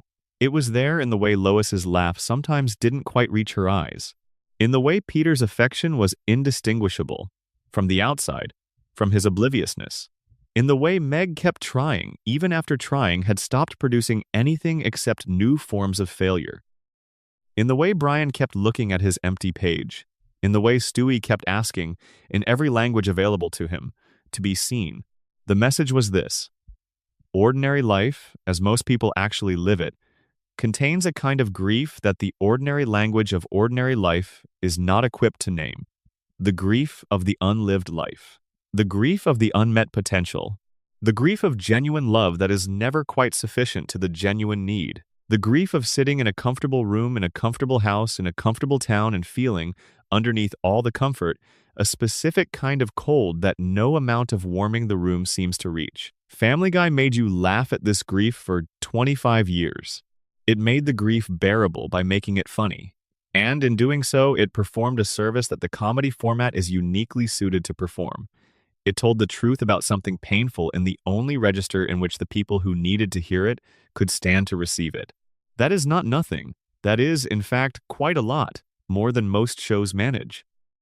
More than the show itself, in its most casually offensive and lazily constructed moments, seemed to know it was capable of. The Griffin family is not going to be okay, but they are going to keep going. Keep the beer cold and the television on and the house lit up against the dark. Keep loving each other in the ways they know how. Keep failing at the things that matter and succeeding at the things that do not, and mixing the two up because the world they live in does not always make it easy to tell the difference. And somewhere out there, someone is watching them do this, maybe recognizing something, maybe sitting a little more still with a feeling they have not had words for. Maybe laughing because it is easier than the alternative, and because the alternative, sitting with the full weight of what the show is saying without the relief of the laugh, is a thing that most people can only do for a moment before they need the joke back. The joke is always waiting. That is Family Guy's gift and its limitation and its most honest truth. The joke is always waiting, and it is always, underneath the comedy, the same joke. This is your life. It is ordinary and insufficient and full of love that does not quite reach. And you are going to keep living it anyway, because what else is there to do? What else is there to do? If this video made you think about something in a new way, or if it just kept you company for a while tonight, I would genuinely love to hear from you in the comments. Tell me what you think the show was really saying. Tell me which character you see most clearly in your own life. Tell me where you disagree with the reading I have offered here, because the best conversations always happen at the edges of agreement. And if you want to sleep to more of these long, slow, deep dives into the stories that shaped us and the things they were hiding inside the entertainment, subscribing is the simplest way to make sure you are there when the next one arrives. Thank you for watching. Genuinely, wherever you are tonight, I hope you are somewhere warm. End of script. Expanded section 1 Addendum. The architecture of hidden meaning. Addendum. Meaning. The history of American animated comedy as a vehicle for social critique is longer and more earnest than people tend to remember. Before Family Guy, before South Park, before even The Simpsons had established its reputation as something more than a silly cartoon, there was a tradition in animation, stretching back through Bugs Bunny's class warfare against Elmer Fudd and the Pink Panthers' negotiations with a racist society, of using the cartoon format as a way to say things that the live-action format was not permitted to say. The cartoon character can be killed and resurrected. The cartoon world can absorb consequences that would be too heavy for the real world to carry. The joke can do the work that the serious statement could not do without producing an audience's defensive shutdown. Family Guy inherited this tradition and pushed it into territory that the earlier iterations of the form would not have recognized. Where Bugs Bunny's social commentary was primarily about class and authority, and where The Simpsons' social commentary was primarily about the gap between American aspiration and American reality at the level of the middle class, Family Guy's social commentary is about something more granular and more specifically contemporary. It is about the particular form of American life that emerged in the last decades of the 20th century and consolidated itself in the early decades of the 21st. The life of the person who has been promised something by the culture and has received, in its place, a comfortable simulation of that something, real enough to be livable but hollow enough to produce a persistent, unnameable dissatisfaction. To understand how the show hid this message, you have to understand how the show was experienced by its primary audience. Family Guy's core viewers, particularly in its early and middle seasons, were overwhelmingly young men between the ages of 18 and 34. This is the demographic for which the show was most precisely designed, and it is the demographic whose lives the show most directly engaged with. These were men who grew up in suburban and semi-suburban American households in the 1980s and 1990s. They grew up watching television as a primary leisure activity. They absorbed the cultural promises that were encoded in the advertising and the entertainment and the broader social messaging of that era, promises about what their adult lives would look like and what their adult selves would become. And many of them, arriving in early adulthood in the late 1990s and the 2000s, discovered that the promised life was not materializing in quite the form they had been led to expect. The jobs were real but not exciting. The relationships were real but complicated. The futures were real but uncertain. And the cultural equipment available to them for processing this gap between expectation and reality was, to put it charitably, limited. Family Guy was designed, on its surface, as entertainment for these men, as a show that spoke their language, referenced their cultural touchstones, validated their tastes and sensibilities, and gave them something that felt like recognition without requiring them to engage with the recognition at any depth. The comedy was calibrated for comfort. The offensiveness was calibrated to feel transgressive without genuinely threatening. The show was, in the most immediate sense, on their side. But underneath this surface alignment, the show was also building, episode by episode, a portrait of what these men's lives looked like from the outside. A portrait that contained more uncomfortable truth than the comfort of the viewing experience would initially suggest. The man on the couch watching Family Guy was watching a show about a man on a couch, and the show knew this, and it was saying things about the man on the couch that the man on the couch was not necessarily ready to hear. This is the sleight of hand at the center of Family Guy's cultural function. The show recruited its audience's identification and then used that identification to deliver observations that the audience might have rejected if they had arrived in any other form. Because you laugh at Peter Griffin and you root for him and you find him lovable, you stay in the room when the show shows you what his life is actually costing the people around him. Because you have already accepted the show on its own terms, as entertainment, as comedy, as something you watch to relax and not to think, you are less defended against the moments when it shows you something that is genuinely true and genuinely uncomfortable. This is what the show was hiding in plain sight, more specifically than any single observation about any single character. It was hiding the fact that it knew you, that it was watching you watch it. That the comfortable, amusing, disposable thing you were consuming was also, in some register that you might not have acknowledged while it was happening, examining you. Supplemental section. The show's treatment of trauma and how it speaks without speaking. There is a particular episode of Family Guy that most fans remember but few people analyze in terms of what it is actually doing. The episode in which it is revealed that Peter's father, Francis Griffin, was not his biological father, and that Peter is actually the son of an Irish man named Mickey McFinnigan.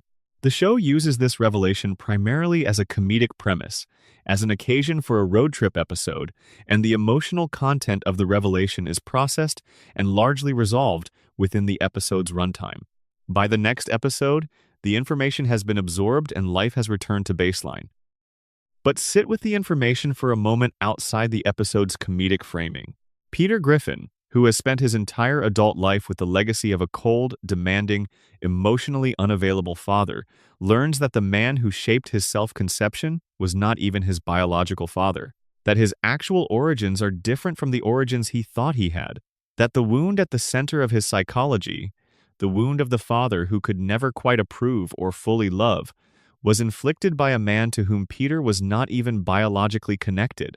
This is an extraordinary piece of information, psychologically speaking, and the show handles it by making jokes and then moving on, which is, in a very specific sense, exactly how the people the show depicts handle extraordinary psychological information. You make a joke, you have an adventure, you process enough of the surface to be able to function, and then you move on, carrying the unprocessed depth with you into the next episode, the next week, the next year, until it has been so thoroughly normalized that it no longer registers as something requiring processing. The show's treatment of trauma across its entire run follows this pattern with remarkable consistency. Characters encounter information or experience events that would, in any serious dramatic context, require significant emotional processing. The information lands. The characters respond in ways that gesture toward genuine emotional engagement. And then the comedy reasserts itself and the baseline is restored. The trauma goes unprocessed, life continues. The wound that should have been addressed becomes instead another layer of the accumulated scar tissue that the characters carry through their episodic adventures. This is not just a formal convention of the comedy format. It is an argument. The show is arguing, through the consistent pattern of its own narrative structure, that in the specific world it is depicting, genuine processing of genuine trauma is not something that happens. Not because the people are incapable of it in some absolute sense, but because the conditions of their lives, the format of their days and weeks, the social structures available to them, do not include reliable mechanisms for the kind of sustained reflection and genuine engagement that processing requires. You need time for that. You need safety. You need relationships in which vulnerability is genuinely received rather than deflected or mocked. You need, in some form, the space that therapy is supposed to provide, and that most of the people Family Guy depicts have never accessed, and would, for a complex set of cultural reasons, be resistant to accessing. The bar is available. The couch is available. The television is available. The working through of the thing that wounded you is not available in any form that the culture has equipped these particular people to use. So the wound goes sideways.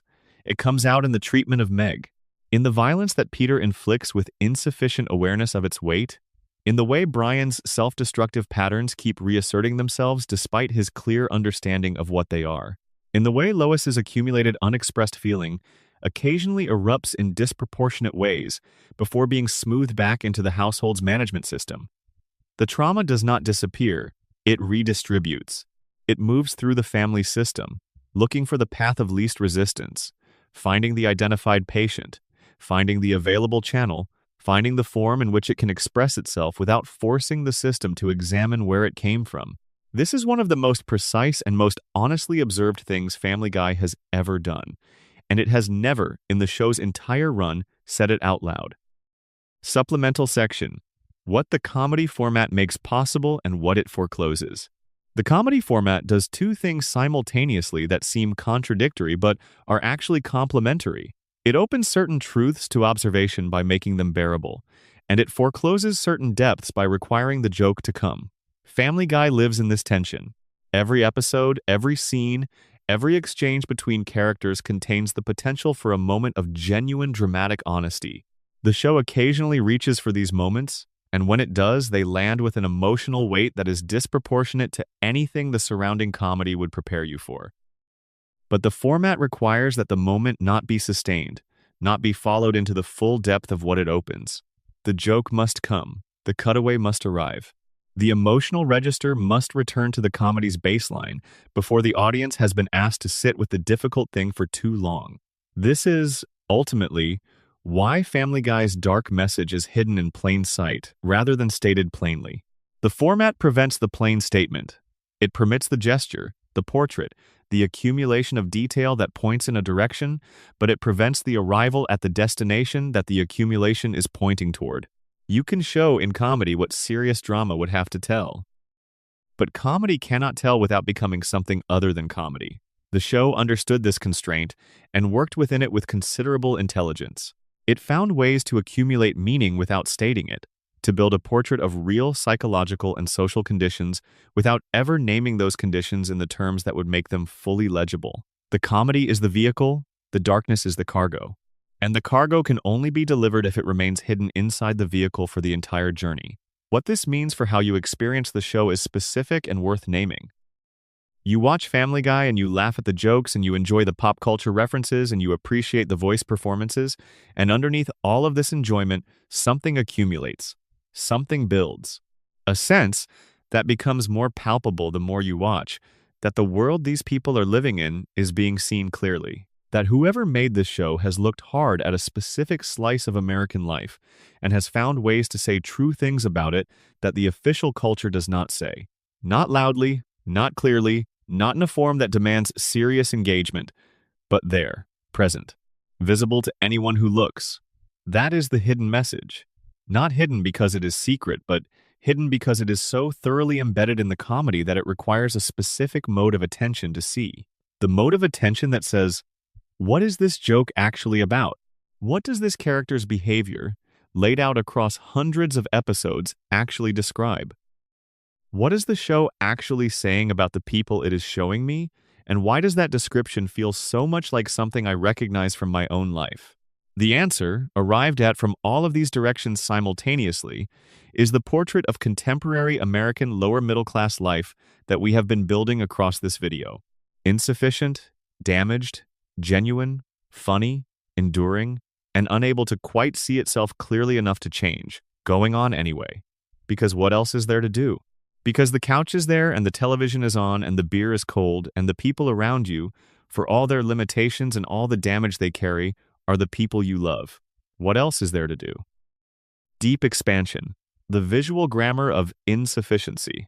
One of the things that Family Guy does with its animation that almost never gets discussed is the consistent visual language of smallness, of domestic scale. The Griffin House is depicted, episode after episode, decade after decade, with a specific visual grammar that says, this is a place where everything is just slightly too much and just slightly not enough simultaneously. The rooms are cluttered without being warm. The kitchen is functional without being inviting. The living room couch is the gravitational center of the household, the place around which everything else organizes itself, and it is a couch that communicates, through its sheer centrality and its sheer comfort, that the people who gravitate toward it are not going anywhere. This visual grammar is not accidental in any show that is made by designers and directors making deliberate choices about what the audience sees. The Griffin House was designed. Its specific proportions, its specific color palette of muted and somewhat dingy domesticity, its specific lack of the kind of aspirational visual language that most American television uses to signal success and aspiration, all of these are choices. And the choices accumulate over 20-plus seasons into an environment that feels as specific and as inhabited as any location in live-action television. The couch is worth thinking about specifically because it is the most important location in the show's world. More scenes take place on or around the Griffin living room couch than in any other location. The drunken clam comes close, but the couch wins. And the couch is where the show's central dynamic is most clearly visible. The family gravitating toward a shared space of passive reception, sitting together in the form of togetherness, while the television provides the content that substitutes for genuine exchange. This is one of the show's most quietly observed social portraits. The family that watches television together is not, in any meaningful sense, spending time together. They are occupying the same physical space while separately processing the same external stimulation. There is a warmth in this arrangement, a comfort, a familiarity, and the show is honest about that warmth being real. But there is also a fundamental separateness, a fundamental absence of genuine contact that the warmth of proximity cannot fully conceal. The couch as the center of family life is an accurate portrait of American domestic space in the television age, and particularly in the era of the show's primary run. The family room, the living room, the den, whatever it is called in any particular household, is organized around the screen. The furniture faces the screen. The schedule defers to the screen. The gathering that happens in this space is shaped by and toward the screen, rather than toward each other. And in this organization of domestic space, the show depicts, with perfect accuracy, the specific way that American family life in the lower middle-class suburban context is structured around passive consumption rather than active engagement. Peter's relationship with television is the show's most precise and most self-aware formal element. He watches television while being on television. He consumes the content of the culture, while his life is the content of a show being consumed by the culture. This double position, the subject who is also an object, the consumer who is also consumed, is one of the most sophisticated things the show has ever done, and it does it entirely through the simple, persistent visual fact of Peter on a couch in front of a screen. The show is aware of this. The meta-references to the show's own existence, the fourth wall breaks, the characters acknowledging that they are in a television show, these are the show making the double position explicit and comedic.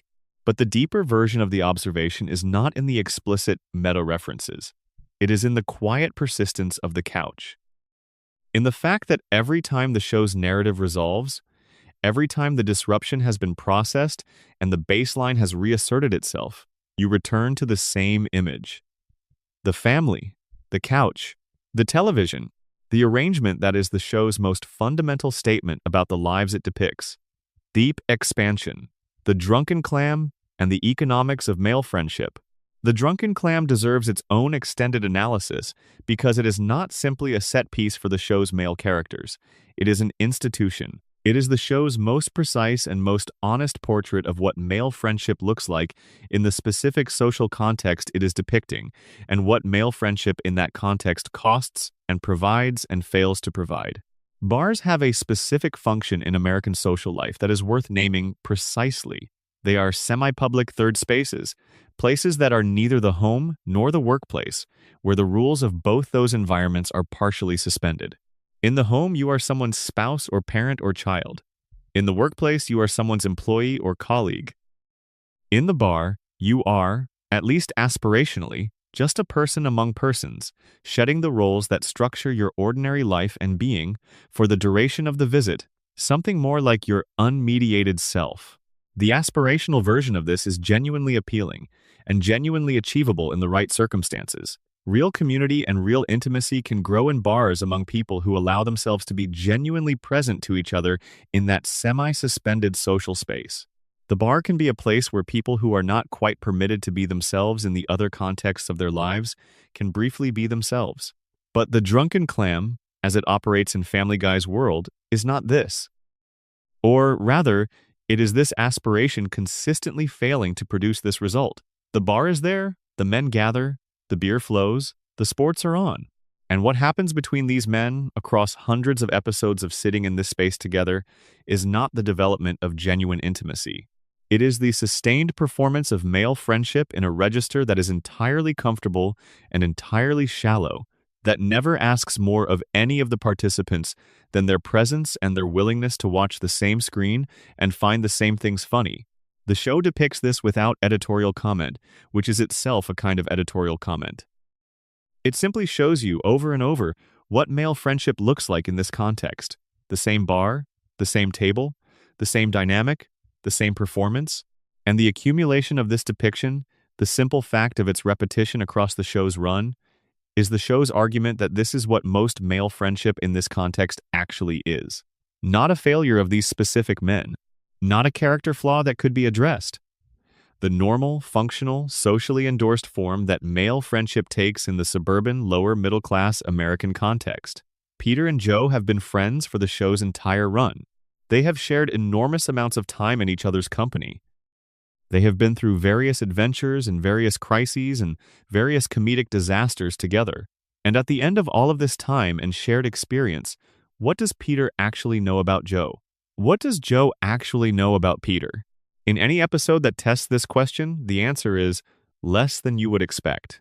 Less than the time invested would seem to justify. The friendship has been thorough in form and thin in substance, and neither man appears to fully register the thinness because the form has been so consistently present. This is the dark message in The Drunken Clam. Not that these men are bad friends. Not that they do not care for each other. They do care for each other, in ways that the show depicts with genuine warmth in its best moments. But that caring occurs within a relational format that actively resists the kind of depth that would allow the caring to actually help either of them with anything that genuinely matters. They can drink together and watch sports together and get into ridiculous adventures together.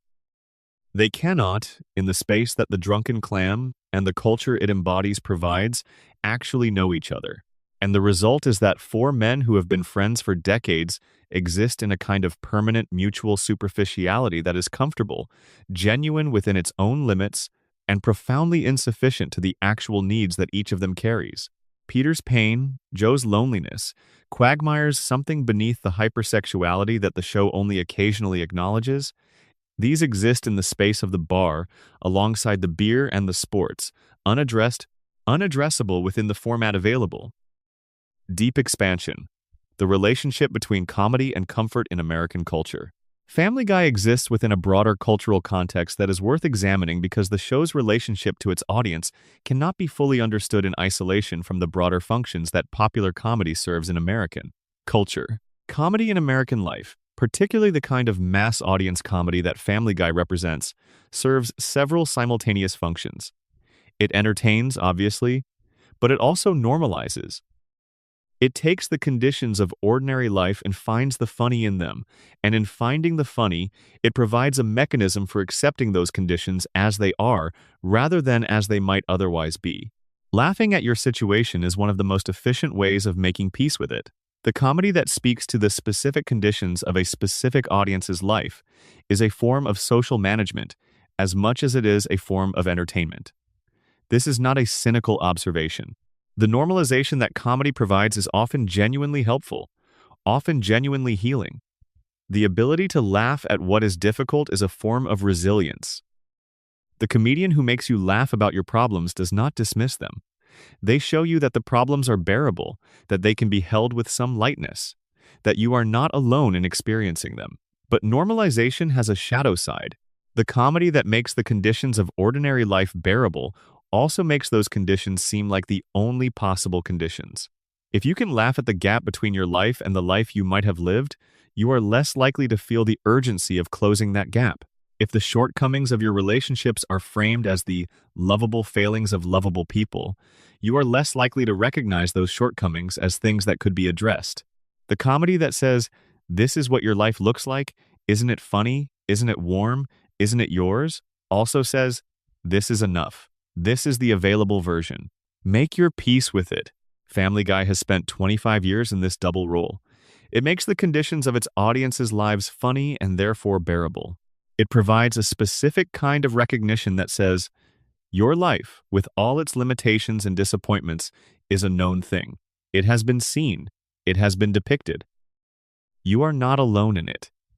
This recognition is real and valuable, and the reason millions of people have watched the show. But the show also, in its darker register, keeps pointing at what the comedy is making bearable. What the comedy is allowing people to accept as sufficient. The insufficiencies that it makes funny are real insufficiencies. The distances between people that it makes comedic are real distances. The unlived lives that it makes warmly comic are real unlived lives. And the question it never quite asks but always implies is making it funny the same as making it okay? The answer the show provides, by its own structure and its own formal choices, is something like, no, but it's what we have. We cannot fix the conditions that produce the insufficiency. We cannot address, in the format of a primetime animated comedy watched by millions of people as relaxation, the structural, social, and economic conditions that produce the specific form of American lower-middle-class domestic life that the show depicts. We cannot tell you how to close the gap between the promise and the delivered. But we can see it clearly, and we can show you that we see it, and we can tell you that you are not alone in experiencing it. And we can make it funny, because funny is what survives when serious is not available. That is the full, honest version of what Family Guy was always doing. Not just making jokes, not just providing escapist entertainment, not just being crude and transgressive for the sake of it. Bearing witness, in the only register available to it, to the specific conditions of a specific life that American culture largely does not want to examine directly, making it bearable through laughter, making it visible through the portrait. And then, because the format requires it, making the joke and cutting away before the portrait has to fully account for itself. Deep expansion. How the show handles its own awareness.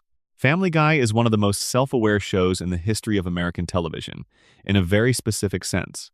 Not self-aware in the sophisticated literary sense of a show that has a coherent meta-narrative about its own existence.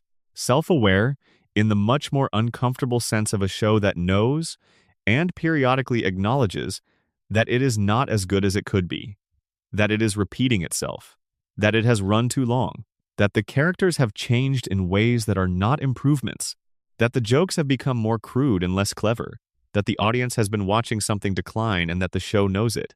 The fourth wall breaks in Family Guy, which became increasingly frequent in the show's middle and later seasons, are the clearest expression of this self-awareness.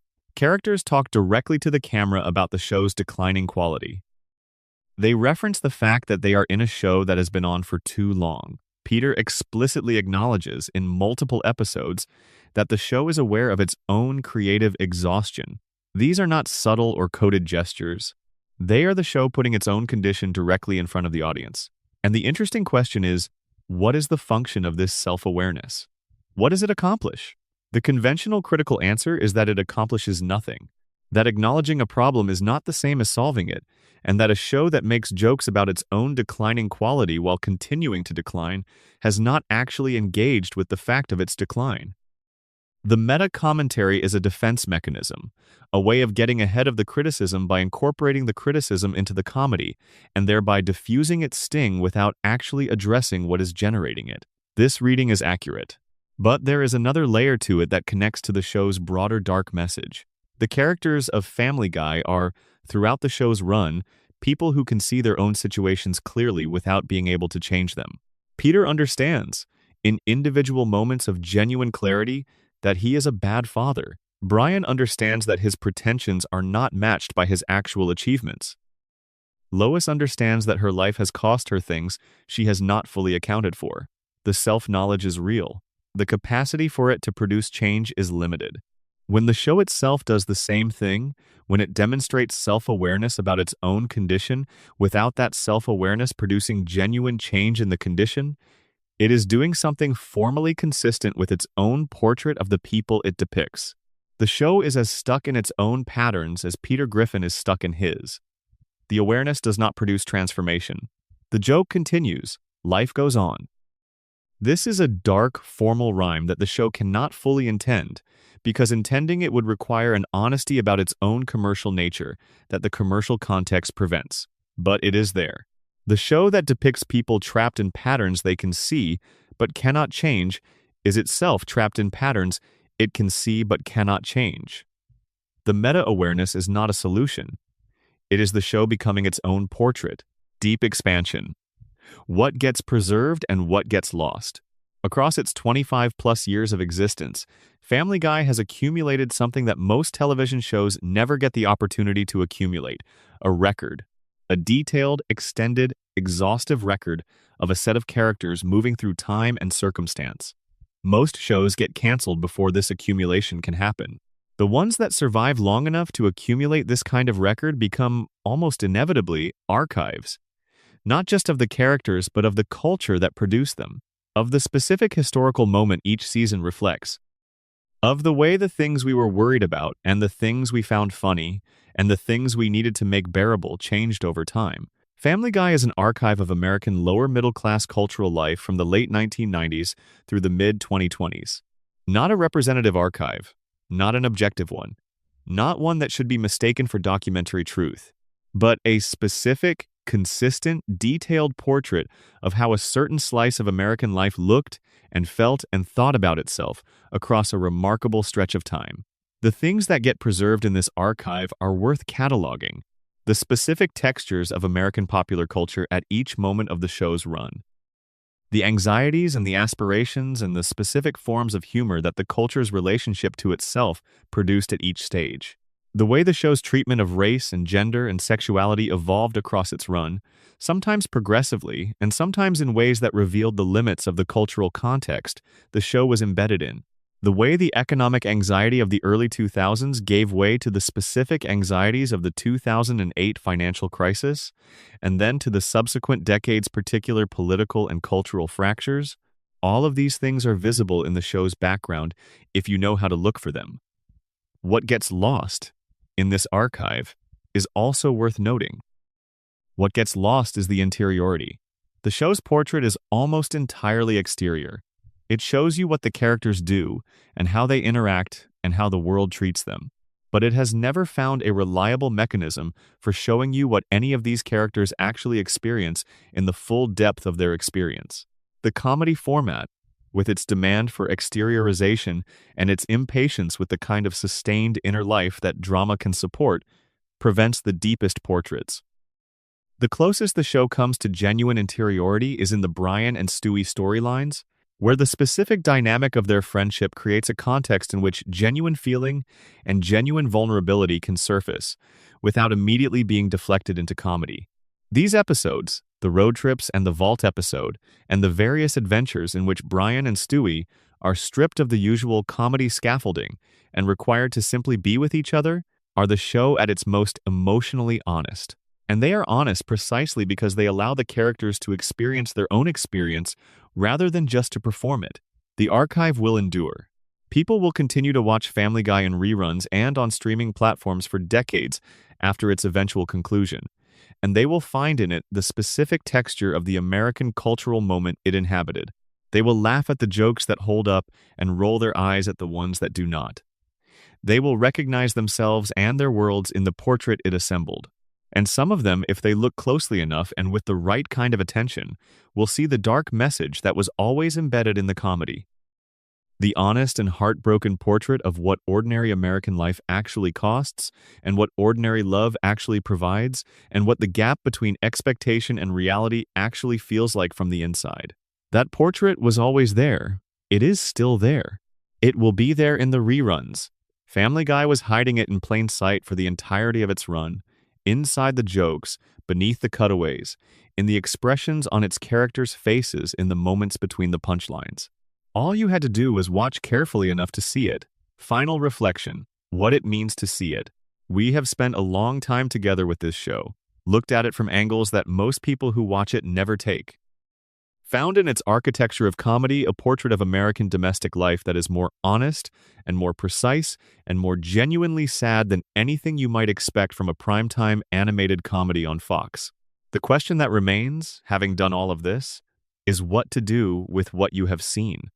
What changes when you see the dark message in plain sight? What changes when you understand that the laugh track has been covering something more substantial, and that the something more substantial has been the show's most honest work? The honest answer is that seeing it changes the texture of the experience without changing the experience itself. You can still laugh at Family Guy. The comedy is still funny at the level at which it is funny. Peter falling downstairs is still slapstick that works within its own logic. The cutaway gags that work still work. The voice performances are still extraordinary achievements. The show has genuine, real comedic talent embedded throughout it, and understanding its dark message does not retroactively eliminate the genuine comedy. But knowing what is underneath changes the register in which you hold the laughter. The laugh contains, now, an additional weight. You know what you are laughing at. You know that the dumb man on the couch is not just a comedy premise, but a portrait of a specific kind of human insufficiency. You know that the wife managing everything is not just a straight man setup, but a portrait of the invisible labor of women who organize their lives around other people's needs. You know that the daughter being mocked is carrying something that the family is unable to carry directly. And knowing these things, you laugh with more complexity, more recognition, more of the complicated mixture of comedy and grief that is the show's actual register when it is operating honestly. This more complicated laugh is, I would argue, closer to the laugh the show was always reaching toward, even when it could not quite get there. The laugh that contains the truth rather than the laugh that displaces it. The laugh that says, I see this, and it is real, and it is sad, and it is also somehow funny. The laugh that is large enough to hold both the comedy and the darkness without pretending that either one is sufficient on its own. Family Guy, at its best, has always been reaching for that laugh. The one that works precisely because it is honest.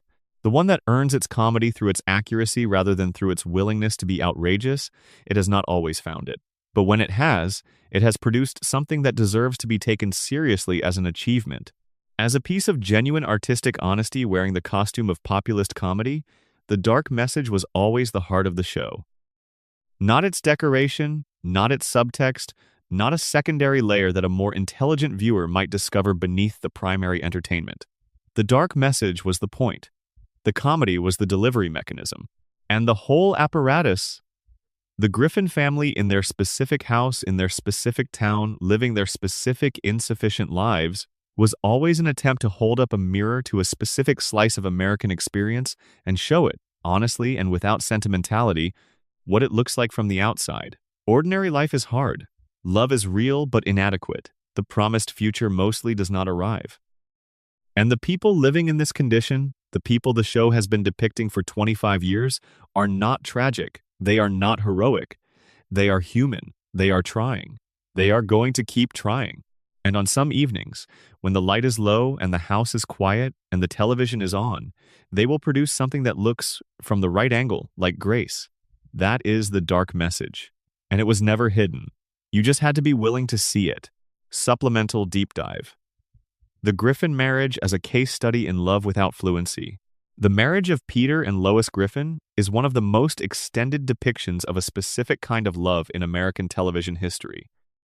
Not the kind of love that novels get written about, not romantic love in its idealized form. The kind of love that exists in marriages that have been going for a long time between people who have changed significantly from who they were when they began and who may not entirely recognize the people they are living with anymore, but who have invested so thoroughly in the relationship that exit is not genuinely available as an option, and whose genuine feelings for each other persist despite everything. This is the love of 20 years and a mortgage and children who have absorbed the dynamics of the relationship into their own developing characters.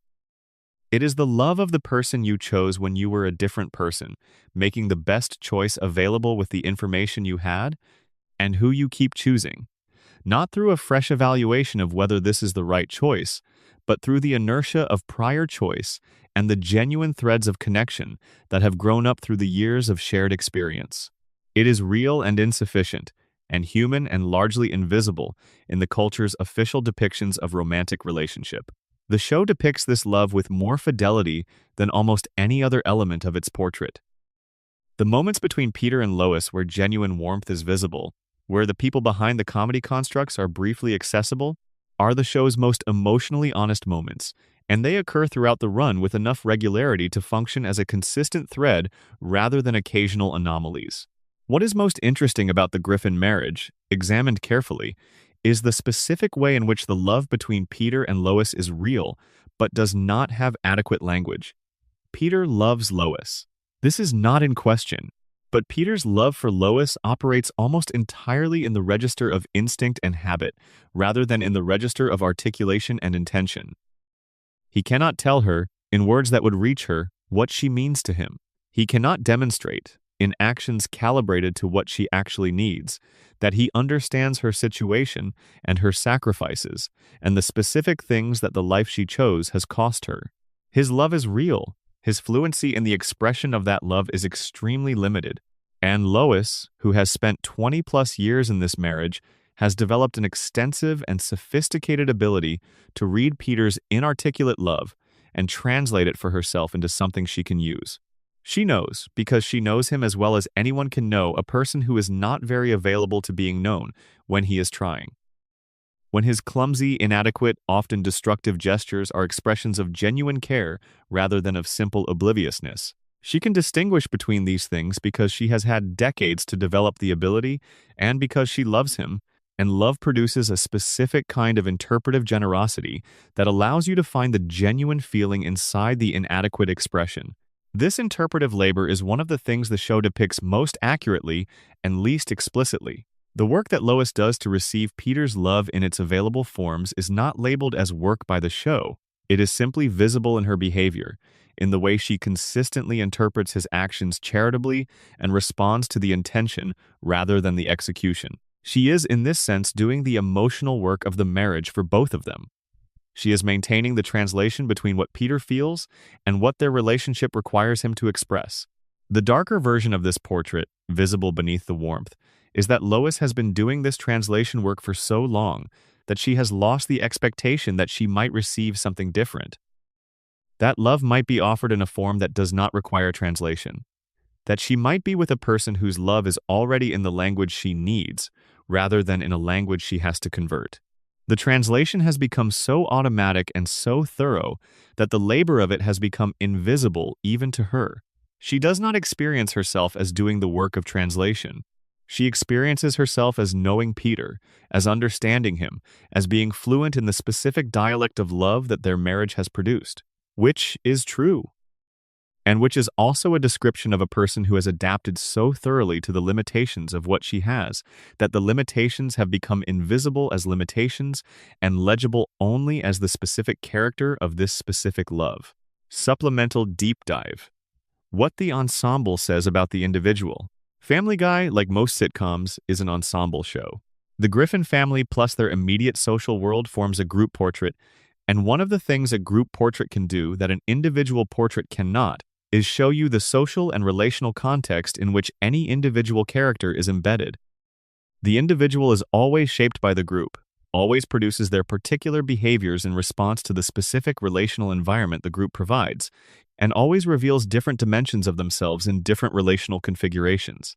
Looking at the Griffin household as an ensemble, with attention to the way the characters' behaviors change in relation to different pairings and different groupings, reveals things about each individual character that the individual portrait cannot quite capture. Peter without Lois is a man with no practical filter between his impulses and his actions. The episodes in which Lois is removed from the domestic situation through some plot necessity consistently show us a Peter who is more chaotic, more directionless, more truly without the self-management that he normally has available through the social pressure of her presence. His behavior in these episodes is not significantly worse than his behavior in others, but it is less shaped, less directed, less recognizable as the behavior of an adult male managing the ordinary responsibilities of adult life. He is, without Lois, more nakedly what he is, a man who has been relying on the management of others to produce the appearance of functional adulthood. Lois without Peter, visible in episodes where Peter's presence is reduced, is a different person in ways that the normal domestic dynamic makes invisible, more decisive, more directly engaged with her own preferences and assessments, less accommodating, less absorbing, less in the management role that the Peter-Lois configuration consistently assigns her. These glimpses of an unconfigured Lois are among the most interesting moments in the show's treatment of her character, because they reveal the person who exists beneath the role and who is, in some important sense, larger than the role. Brian without Stewie is significantly less emotionally available.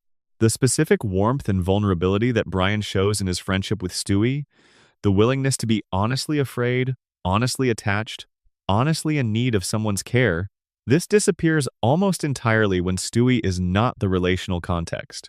Brian with adults is defended and posturing, and performing the sophistication that protects him from genuine contact. Brian with Stewie is, occasionally and surprisingly, his actual self. Stewie without Brian loses the specific kind of recognition that allows him to explore who he is. The Stewie who appears in family situations without Brian is more defended, more theatrical, more in the performed register of the character rather than the inhabited one. The evil genius persona, even in the attenuated form it takes in the middle and later seasons, is more dominant when Brian is not present to provide the relational space in which something more genuine can surface. Meg without her family, in the episodes that occasionally place her in social contexts outside the household, is a revelation. She is capable of genuine warmth, genuine humor, genuine generosity. She is, outside the dynamic that the household imposes on her, a functional and appealing person who can form meaningful connections with other people and who can receive, from those connections, the recognition that the household systematically denies her. These glimpses of Meg outside her family context are among the show's most important moments because they confirm what the psychological reading of the identified patient dynamic predicts. The pathology is not in the individual, it is in the relationship. Remove her from the relational system that requires her to be the container for its dysfunction, and she is not the person the household has made her into. Chris in any context other than with Peter is more interesting than Chris with Peter, in the specific sense of revealing more complexity. He has his own perceptions and his own aesthetic sensibilities and his own emotional textures that become visible when the gravitational pull of the Peter-Chris dynamic is not dominant. The Chris who is briefly visible in these other contexts is the Chris who might develop into something genuinely distinctive if the household had space for that development. The ensemble portrait, read this way, reveals that the characters of Family Guy are not simply individual psychological constructs, they are relational products.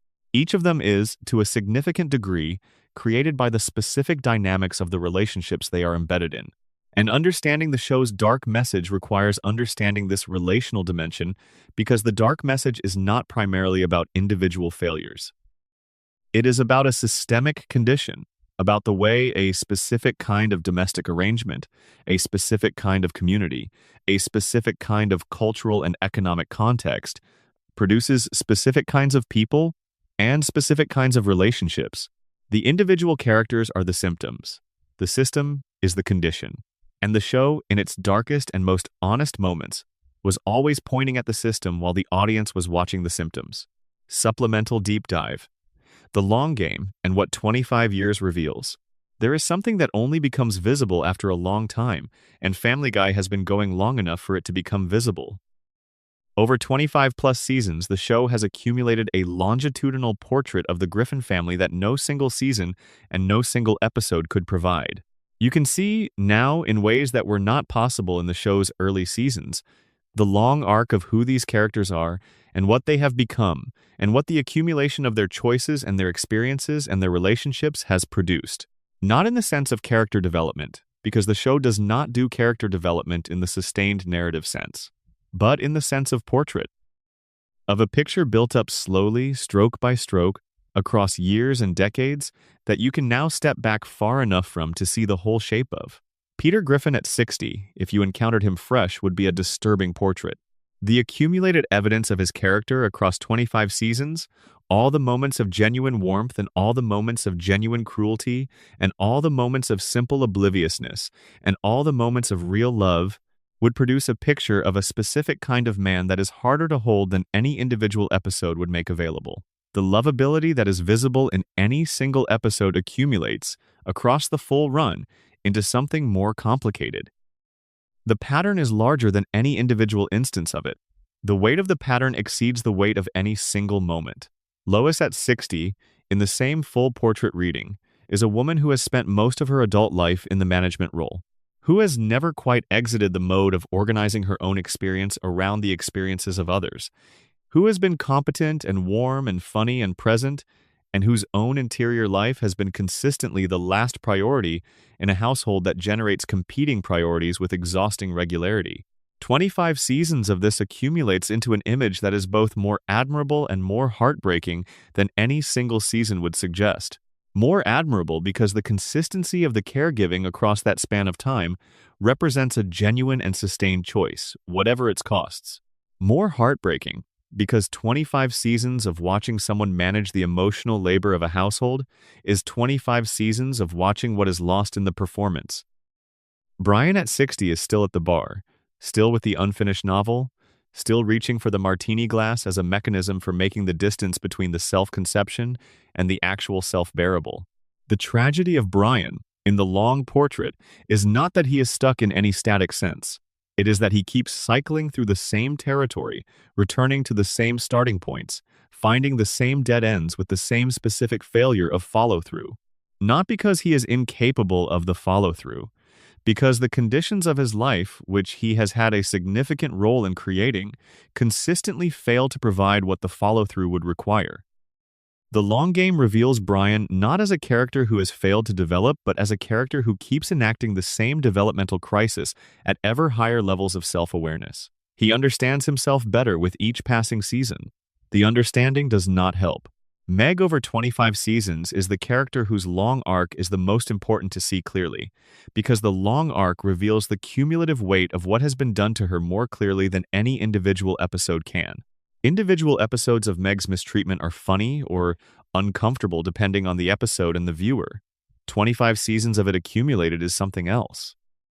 Something that requires you to recognize, finally and completely, the scale of the damage that the household has been inflicting. Not the dramatic damage of a single catastrophic event, but the structural damage of a 25-year pattern. The death by 1,000 cuts. The identified patient held in position for decades by a system that continues to require a container for its dysfunction. The long game reveals, more clearly than anything else, that the dark message of Family Guy was never going to be resolved. The show was never building toward an ending in which the Griffin family would emerge into genuine self-knowledge and genuine change. The long game is the argument. The argument is that some conditions are not resolved within a human lifetime. Some patterns persist through too many layers of normalization and mutual accommodation to be disrupted by the ordinary mechanisms of growth and change. And the people living in those conditions are not condemned to them through any failure of individual will or intelligence. They are living in systems that perpetuate themselves, and the most courageous thing available to them is sometimes simply to keep going. To keep loving each other, however insufficiently. To keep being present, however inadequately. To keep finding the funny in what is not quite bearable, because finding the funny is, for some people in some conditions, the only form of honesty that is survivable. Family Guy has been finding the funny for 25 years. And underneath the funny, it has been building the most sustained and most specific portrait of a particular kind of American life that the primetime comedy format has ever produced. Not the best portrait, not the most celebrated or the most critically acclaimed or the most deliberately serious, but in its accumulation, in the sheer weight of its long, detailed run, one of the most honest. That is The Dark Message, finally and completely. It was never about any single moment or any single observation or any single character. It was about the accumulation. The 25-year portrait of people who love each other insufficiently in a world that provides them insufficient resources for love, going on anyway, day by day, episode by episode, season by season. Going on anyway. What else is there to do? Section 13. The characters who exist between frames. There is a category of character in Family Guy that the show never quite knows what to do with, and in that not knowing, it reveals something more honest than it perhaps intends. These are the recurring figures who populate the edges of the Griffin family's life. The ones who show up often enough to feel like they belong, who are granted enough screen time to seem significant, but who are never quite brought fully into focus. They exist in the negative space of the show, and the negative space is where some of the most interesting material lives. Consider Cleveland Brown in his original configuration, before the spin-off that relocated him to Virginia. Cleveland was positioned as one of Peter's 3 closest friends. He appeared in nearly every drunken clam scene. He was present at barbecues and at bars and at the low-stakes misadventures that filled Peter's social life. But for many seasons, Cleveland's interior life was essentially inaccessible. He reacted. He responded. He occasionally delivered a line so perfectly calibrated to his mild-mannered affect that it became memorable precisely through understatement. But the show never leaned into Cleveland the way it leaned into Peter or Brian or Stewie. And then, as the seasons progressed, Cleveland's domestic situation quietly accumulated its own gravity. His first wife, Loretta, had an affair with Quagmire. This was played largely for shock value and for the narrative convenience of removing her from the canvas. But the underlying portrait, if you allow yourself to sit with it, is genuinely painful. Here is a man whose closest friend group includes someone who would sleep with his wife. Here is a man whose primary social ecosystem is also the source of his deepest personal betrayal. And his response, in keeping with his characterization throughout, is a kind of measured sadness, a quiet absorption of damage that never tips into rage or collapse. Cleveland's temperament is almost the anti-Peter. Where Peter charges through the world creating damage with cheerful indifference, Cleveland endures. He absorbs. He finds a way to maintain decency in circumstances that would excuse indecency. And the show never quite makes this explicit, never quite holds Cleveland up and says, "Look at this man. Look at what it costs to be this patient and this gracious, in a world that repays those qualities with casual cruelty." But the data is all there, accumulated across hundreds of episodes, available to anyone willing to track it. The spin-off, The Cleveland Show, tried to move Cleveland to the center of his own narrative, to give him the protagonist architecture that the original series never quite granted. The results were mixed in ways that are themselves revealing. Cleveland, as a supporting character, defined partly by contrast and partly by his particular way of existing in relationship to others, was more interesting than Cleveland as a lead. The qualities that made him compelling in small doses did not automatically translate into sustained narrative focus. He was built for proximity, for the kind of meaning that emerges from comparison and contrast rather than from solo performance. This is a pattern you find throughout the secondary ensemble. Characters who are fascinating when glimpsed at an angle become harder to sustain when placed under direct examination. Bonnie Swanson spent years of the show's run as an almost abstract figure. She was pregnant for so long that the pregnancy became a running joke, and the running joke became a kind of ambient fact that nobody acknowledged as strange. She was defined almost entirely by her relationship to Joe, and Joe was defined almost entirely by his disability and his frustrated masculinity. Bonnie's inner life was, for most of the show's early seasons, essentially unaddressed. She sat on the Swanson couch. She occasionally expressed mild exasperation. She existed as a fixture in the background of scenes that were really about someone else. When the show eventually started giving Bonnie more explicit characterization, what emerged was something unexpectedly dark. The portrait of a woman who had spent years of her life organized around the care requirements of a husband whose emotional state was volatile, whose sense of purpose was crisis-dependent, whose needs were enormous and constant. A woman who had adapted herself so thoroughly to someone else's psychological landscape that she had partially lost track of her own preferences and desires. A woman for whom the idea of her own independent life was genuinely difficult to access because the relational architecture she inhabited had not been designed to accommodate it. The show handled this material imperfectly, as it handled most of its darker material. But the imperfect handling does not eliminate the observation. It just means the observation arrived without full authorial consciousness of its implications. Meg's friend group, when briefly visible, represents a kind of parallel universe that the show almost never explores. The suggestion of a social world outside the Griffin house, a world in which Meg might exist as something other than a scapegoat, a world in which she might be seen with less brutality, is usually treated as comic irony.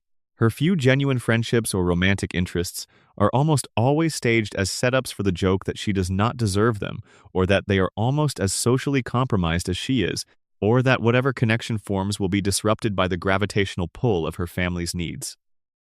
The comedy of Meg's social world depends on the audience accepting that her marginalization is natural, that her exclusion is a fact of her character rather than a product of specific circumstances that could theoretically be otherwise. But sit with that long enough and it becomes uncomfortable. The audience is being asked to find it funny that a teenager cannot escape the damage her family has inflicted on her. The show is presenting a closed loop and performing it as entertainment, and the performance requires the audience's complicity in maintaining the frame. There is also Loretta, and Jillian, and Trisha Takanawa, and Principal Shepard, and all the figures who populate Quahog without ever quite being granted the full dignity of interiority. Each of them exists to serve the story of the main characters. Each of them is available to be used and set aside.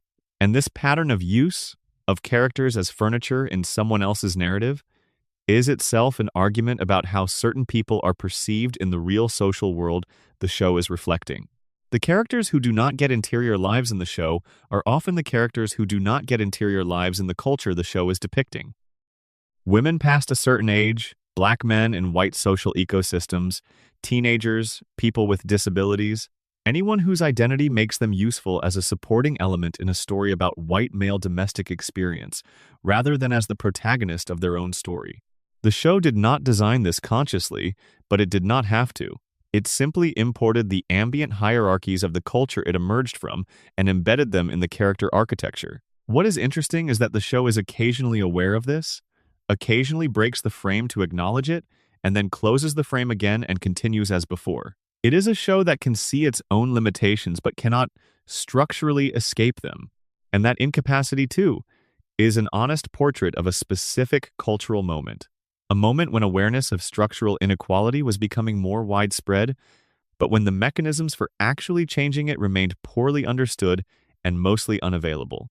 The characters who exist between frames, the ones who are almost seen and almost heard, are the negative space of the show's argument. They mark the boundary of what the show can imagine, and what the show cannot imagine is as revealing as what it can. Section 14. The show's relationship to time. One of the stranger aspects of Family Guy is its relationship to its own duration. The show has been running, with a brief cancellation interlude, since 1999. The characters have barely aged. The children remain more or less children. The adults remain more or less the same adults they were in the first episode. Quahog has remained roughly the same Quahog. This is not unusual for animated television. The Simpsons operated the same way for decades. It is a practical necessity, a way of maintaining the premise indefinitely without having to grapple with the natural consequences of time. But the way different shows handle this suspension of time says something about what they are really interested in. Family Guy's temporal stasis is particularly pointed because of what it accumulates. Over 20-plus seasons, the show has built an enormous archive of moments, callbacks, character revelations, tonal experiments, and tonal failures. The same characters have done wildly inconsistent things. The same relationships have been portrayed with warmth and with contempt, sometimes within the same season. The show has contradicted itself hundreds of times, has forgotten its own established facts, has treated its own history as optional, And yet something persists across all of this inconsistency. The underlying portrait of the Griffin family, the essential psychological dynamic, remains remarkably stable. Peter has always failed in self-defeating. Lois is always straining against the container of her role. Meg is always the target. Stewie is always concealing an interior life far richer than anyone around him can access. Brian is always failing to become who he imagines himself to be. The furniture rearranges, the specific cruelties vary, but the essential architecture does not change. This is, in retrospect, a formal choice that rhymes with the show's thematic content. The Griffins are frozen not because the show is lazy about continuity, but because the show has always been arguing that people like the Griffins do not change, cannot change, are held in place by the compound pressure of economic limitation, relational habit, cultural inheritance, and the sheer weight of repeated behavior. The temporal stasis of the show is an aesthetic expression of the argument it has been making all along. Think about what it would mean if the show did allow genuine change. If Peter actually became more emotionally intelligent over time, if Lois actually escaped the marriage that constrains her, or transformed it into something more mutually sustaining, if Meg found her way to a life that was less organized around absorbing damage, if Brian finished his novel, or stopped drinking, or found a relationship that actually met his needs, the show gestures toward these possibilities occasionally. There are episodes where it seems like something real might shift, and then the reset comes, and the episode ends, and everything is exactly as it was. The door opened for a moment and then closed. This pattern is not a narrative failure. It is a narrative argument. The show is saying, for people in this situation, the doors do not stay open. The glimpses of a different life are real, but the conditions that would allow that different life to become actual are not available. The emotional intelligence gets accessed but not sustained. The escape is imagined but not executed. The novel gets almost finished but not completed. Because completion requires a set of resources, internal and external, that the Griffins do not have, and that the world of the show is not structured to provide. Time in Family Guy is a trap. A comfortable trap, in many ways. The kitchen is warm. The couch is familiar. The same faces are there every week, doing approximately the same things in approximately the same ways. There is a strange comfort in this, that the show understands and exploits deliberately. The audience returns week after week, season after season, partly because the repetition is itself soothing. The same dysfunctions, the same rhythms, the same characters exactly as you left them. The comfort of this familiarity is the same comfort that holds the Griffins in place, and in making the audience feel it, the show completes its most sophisticated formal move. It puts the audience inside the trap. It makes us feel the specific pleasure of the known and the familiar and the unchanging. The same pleasure that prevents Peter from becoming more than he is, that prevents Lois from leaving, that prevents Brian from finishing the novel. The show is not just depicting stasis, it is manufacturing the emotional conditions under which stasis feels like home. This is genuinely remarkable if you sit with it. A primetime animated comedy has engineered a formal experience that replicates the precise psychological texture it is trying to describe. The medium and the message have collapsed into each other. The show about people who cannot change has made itself into an experience that people return to precisely because it does not change. And across 20-plus years of that unchanging return, something accumulates, not change but depth, not progress but density.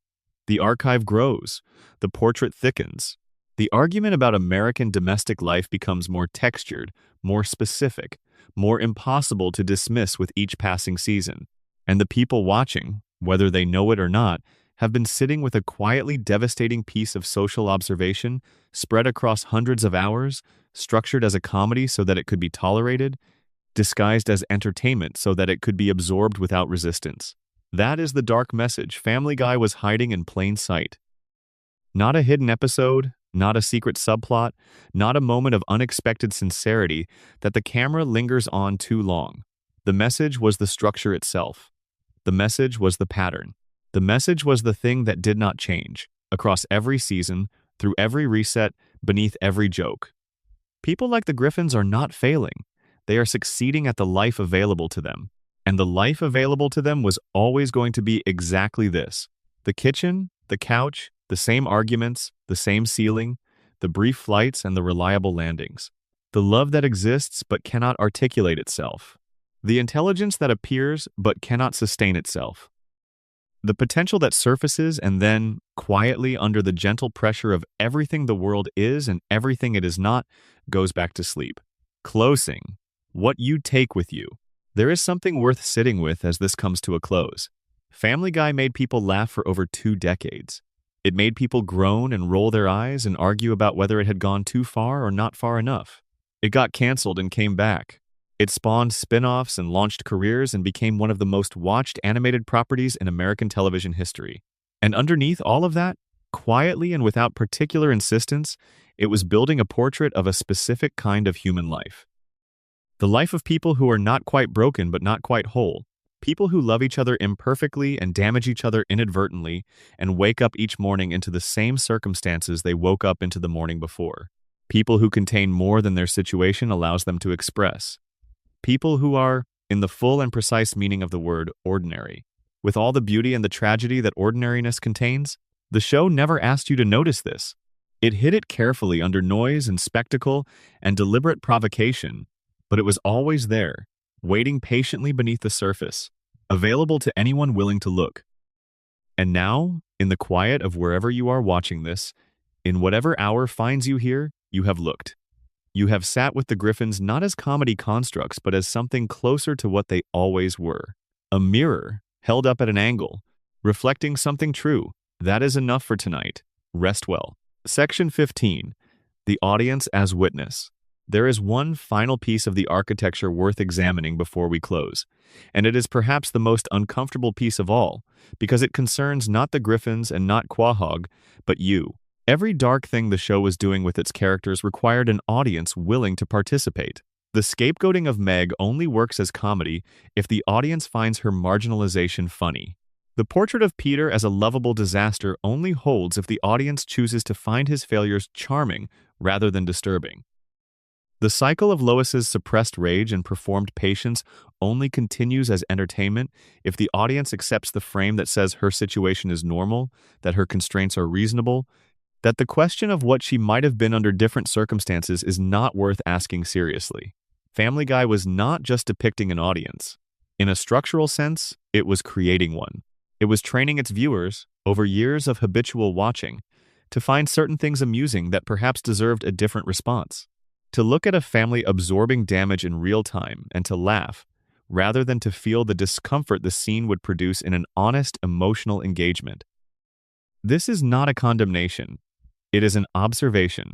Comedy has always required this kind of distance, this managed emotional removal that allows suffering to be funny rather than painful. The suspension of full empathy is a feature of comedic engagement, not a bug. We accept it as the price of admission to the pleasure of comedy, and the pleasure is real, and the trade is usually reasonable. But what Family Guy did, at its most interesting, was occasionally collapse that distance without warning. There are moments in the show's run where the comedy framing suddenly drops and the scene becomes something else, something raw and undefended, and the audience that a moment ago was laughing finds itself sitting with genuine emotion before the joke comes back and covers everything over again. These moments are usually brief. They are often followed immediately by a deflating punchline that reasserts the comedy frame and lets the audience retreat from what they just felt. But the moments happened. They accumulated. And the cumulative effect of those moments, spread across years of habitual watching, was a slow and mostly unconscious education in the emotional reality of the characters. An education the show officially denied it was providing, an education disguised as entertainment. The audience who watched Family Guy for 20 years knew Peter Griffin, not just as a comedy construct, but as something close to a type. They recognized him. They knew the specific flavor of his failure, the particular texture of his inadequacy, the way he moved through the world creating damage he was largely incapable of perceiving. They knew Lois in the way you know someone you have watched adapt and accommodate and suppress for a very long time. They knew Meg in the way you know someone who has been told, in 100 small ways, and a few large ones, that their needs are not quite legitimate enough to be worth full consideration. This knowledge was accumulated without ever being made explicit. Nobody sat the audience down and said, "Pay attention to the psychology here." Nobody framed the show as an extended study in family systems and class anxiety and suppressed ambition. The knowledge arrived disguised as entertainment, absorbed over thousands of viewing hours, filed away in that part of the mind that understands people and situations even when it cannot articulate the understanding. And what does the audience do with that knowledge? This is the question the show never addressed and perhaps could not address. If the portrait of the Griffins is accurate, if the argument about their situation and the situation of millions of people like them is honest, then what is the appropriate response to having absorbed it? The show offered no answer. It never claimed to. It was not that kind of show. It just kept making the portrait, season after season, and letting the audience decide what to do with what they were seeing, which is, in its own way, a kind of respect. A trust that the audience could handle the weight of what was being offered, even when it was being offered as comedy, even when the framing insisted that no weight was present. You did handle it. You watched for years or months, or maybe you came in late and caught up quickly, and somewhere in that watching you accumulated a knowledge of these people that was never summarized for you, never delivered in the form of a thesis, never acknowledged by the show that made it available. This video has been, in some sense, an attempt to acknowledge it, to take the distributed, half-conscious knowledge that years of watching Family Guy can produce and give it a more explicit form. To say, yes, you were right to sense that something more was happening. Yes, the show was doing what you suspected it was doing. Yes, the discomfort you occasionally felt beneath the comedy was appropriate and not confused. The Griffins were always more than a comedy premise. Quahog was always more than a backdrop. The darkness was always there, built into the structure, persistent beneath the noise. And now you have stayed long enough to see it. In whatever hour this is, in whatever room, in whatever particular version of the ordinary life that the show was always quietly describing, rest easy. The lights go down. The couch waits. Everything will be exactly the same in the morning. A final note on what ordinary contains. The word ordinary gets used as a diminishment, as a way of saying, this is unremarkable. This does not require much attention. This is the background of life, not the foreground. But the Griffins were always an argument against that use of the word. Their ordinariness was the point, not a limitation of the point. The show spent its entire run insisting, through the accumulated weight of everything it depicted, that ordinary lives contain extraordinary amounts of feeling, that the kitchen table is a site of real events, that the recurring argument is also a recurring proof of investment, that the disappointed ambition is still a form of ambition, still evidence of a person who once reached toward something. There is dignity in the portrait Family Guy was making, even when the show itself could not always find it. The dignity of taking a specific kind of American life seriously enough to return to it, season after season, and look at it directly, even if the looking was disguised as mockery, even if the seriousness was hidden under noise. The return itself was the testimony. For 25 years, the show came back to the same house, the same couch, the same family with the same unresolved tensions and the same unrealized potential and the same love that could not quite find its words. It kept coming back because something there was worth returning to. Something in that specific ordinary was worth the sustained attention. That is what the show was hiding. Not a dark secret, not a buried agenda. Just the honest acknowledgement, dressed in comedy because it could not survive without the disguise, that the lives of unremarkable people are also the lives of real people, and that real people, in all their ordinary complexity and ordinary suffering and ordinary love, deserve to be witnessed. The Griffins were always worth watching. We just did not always know why.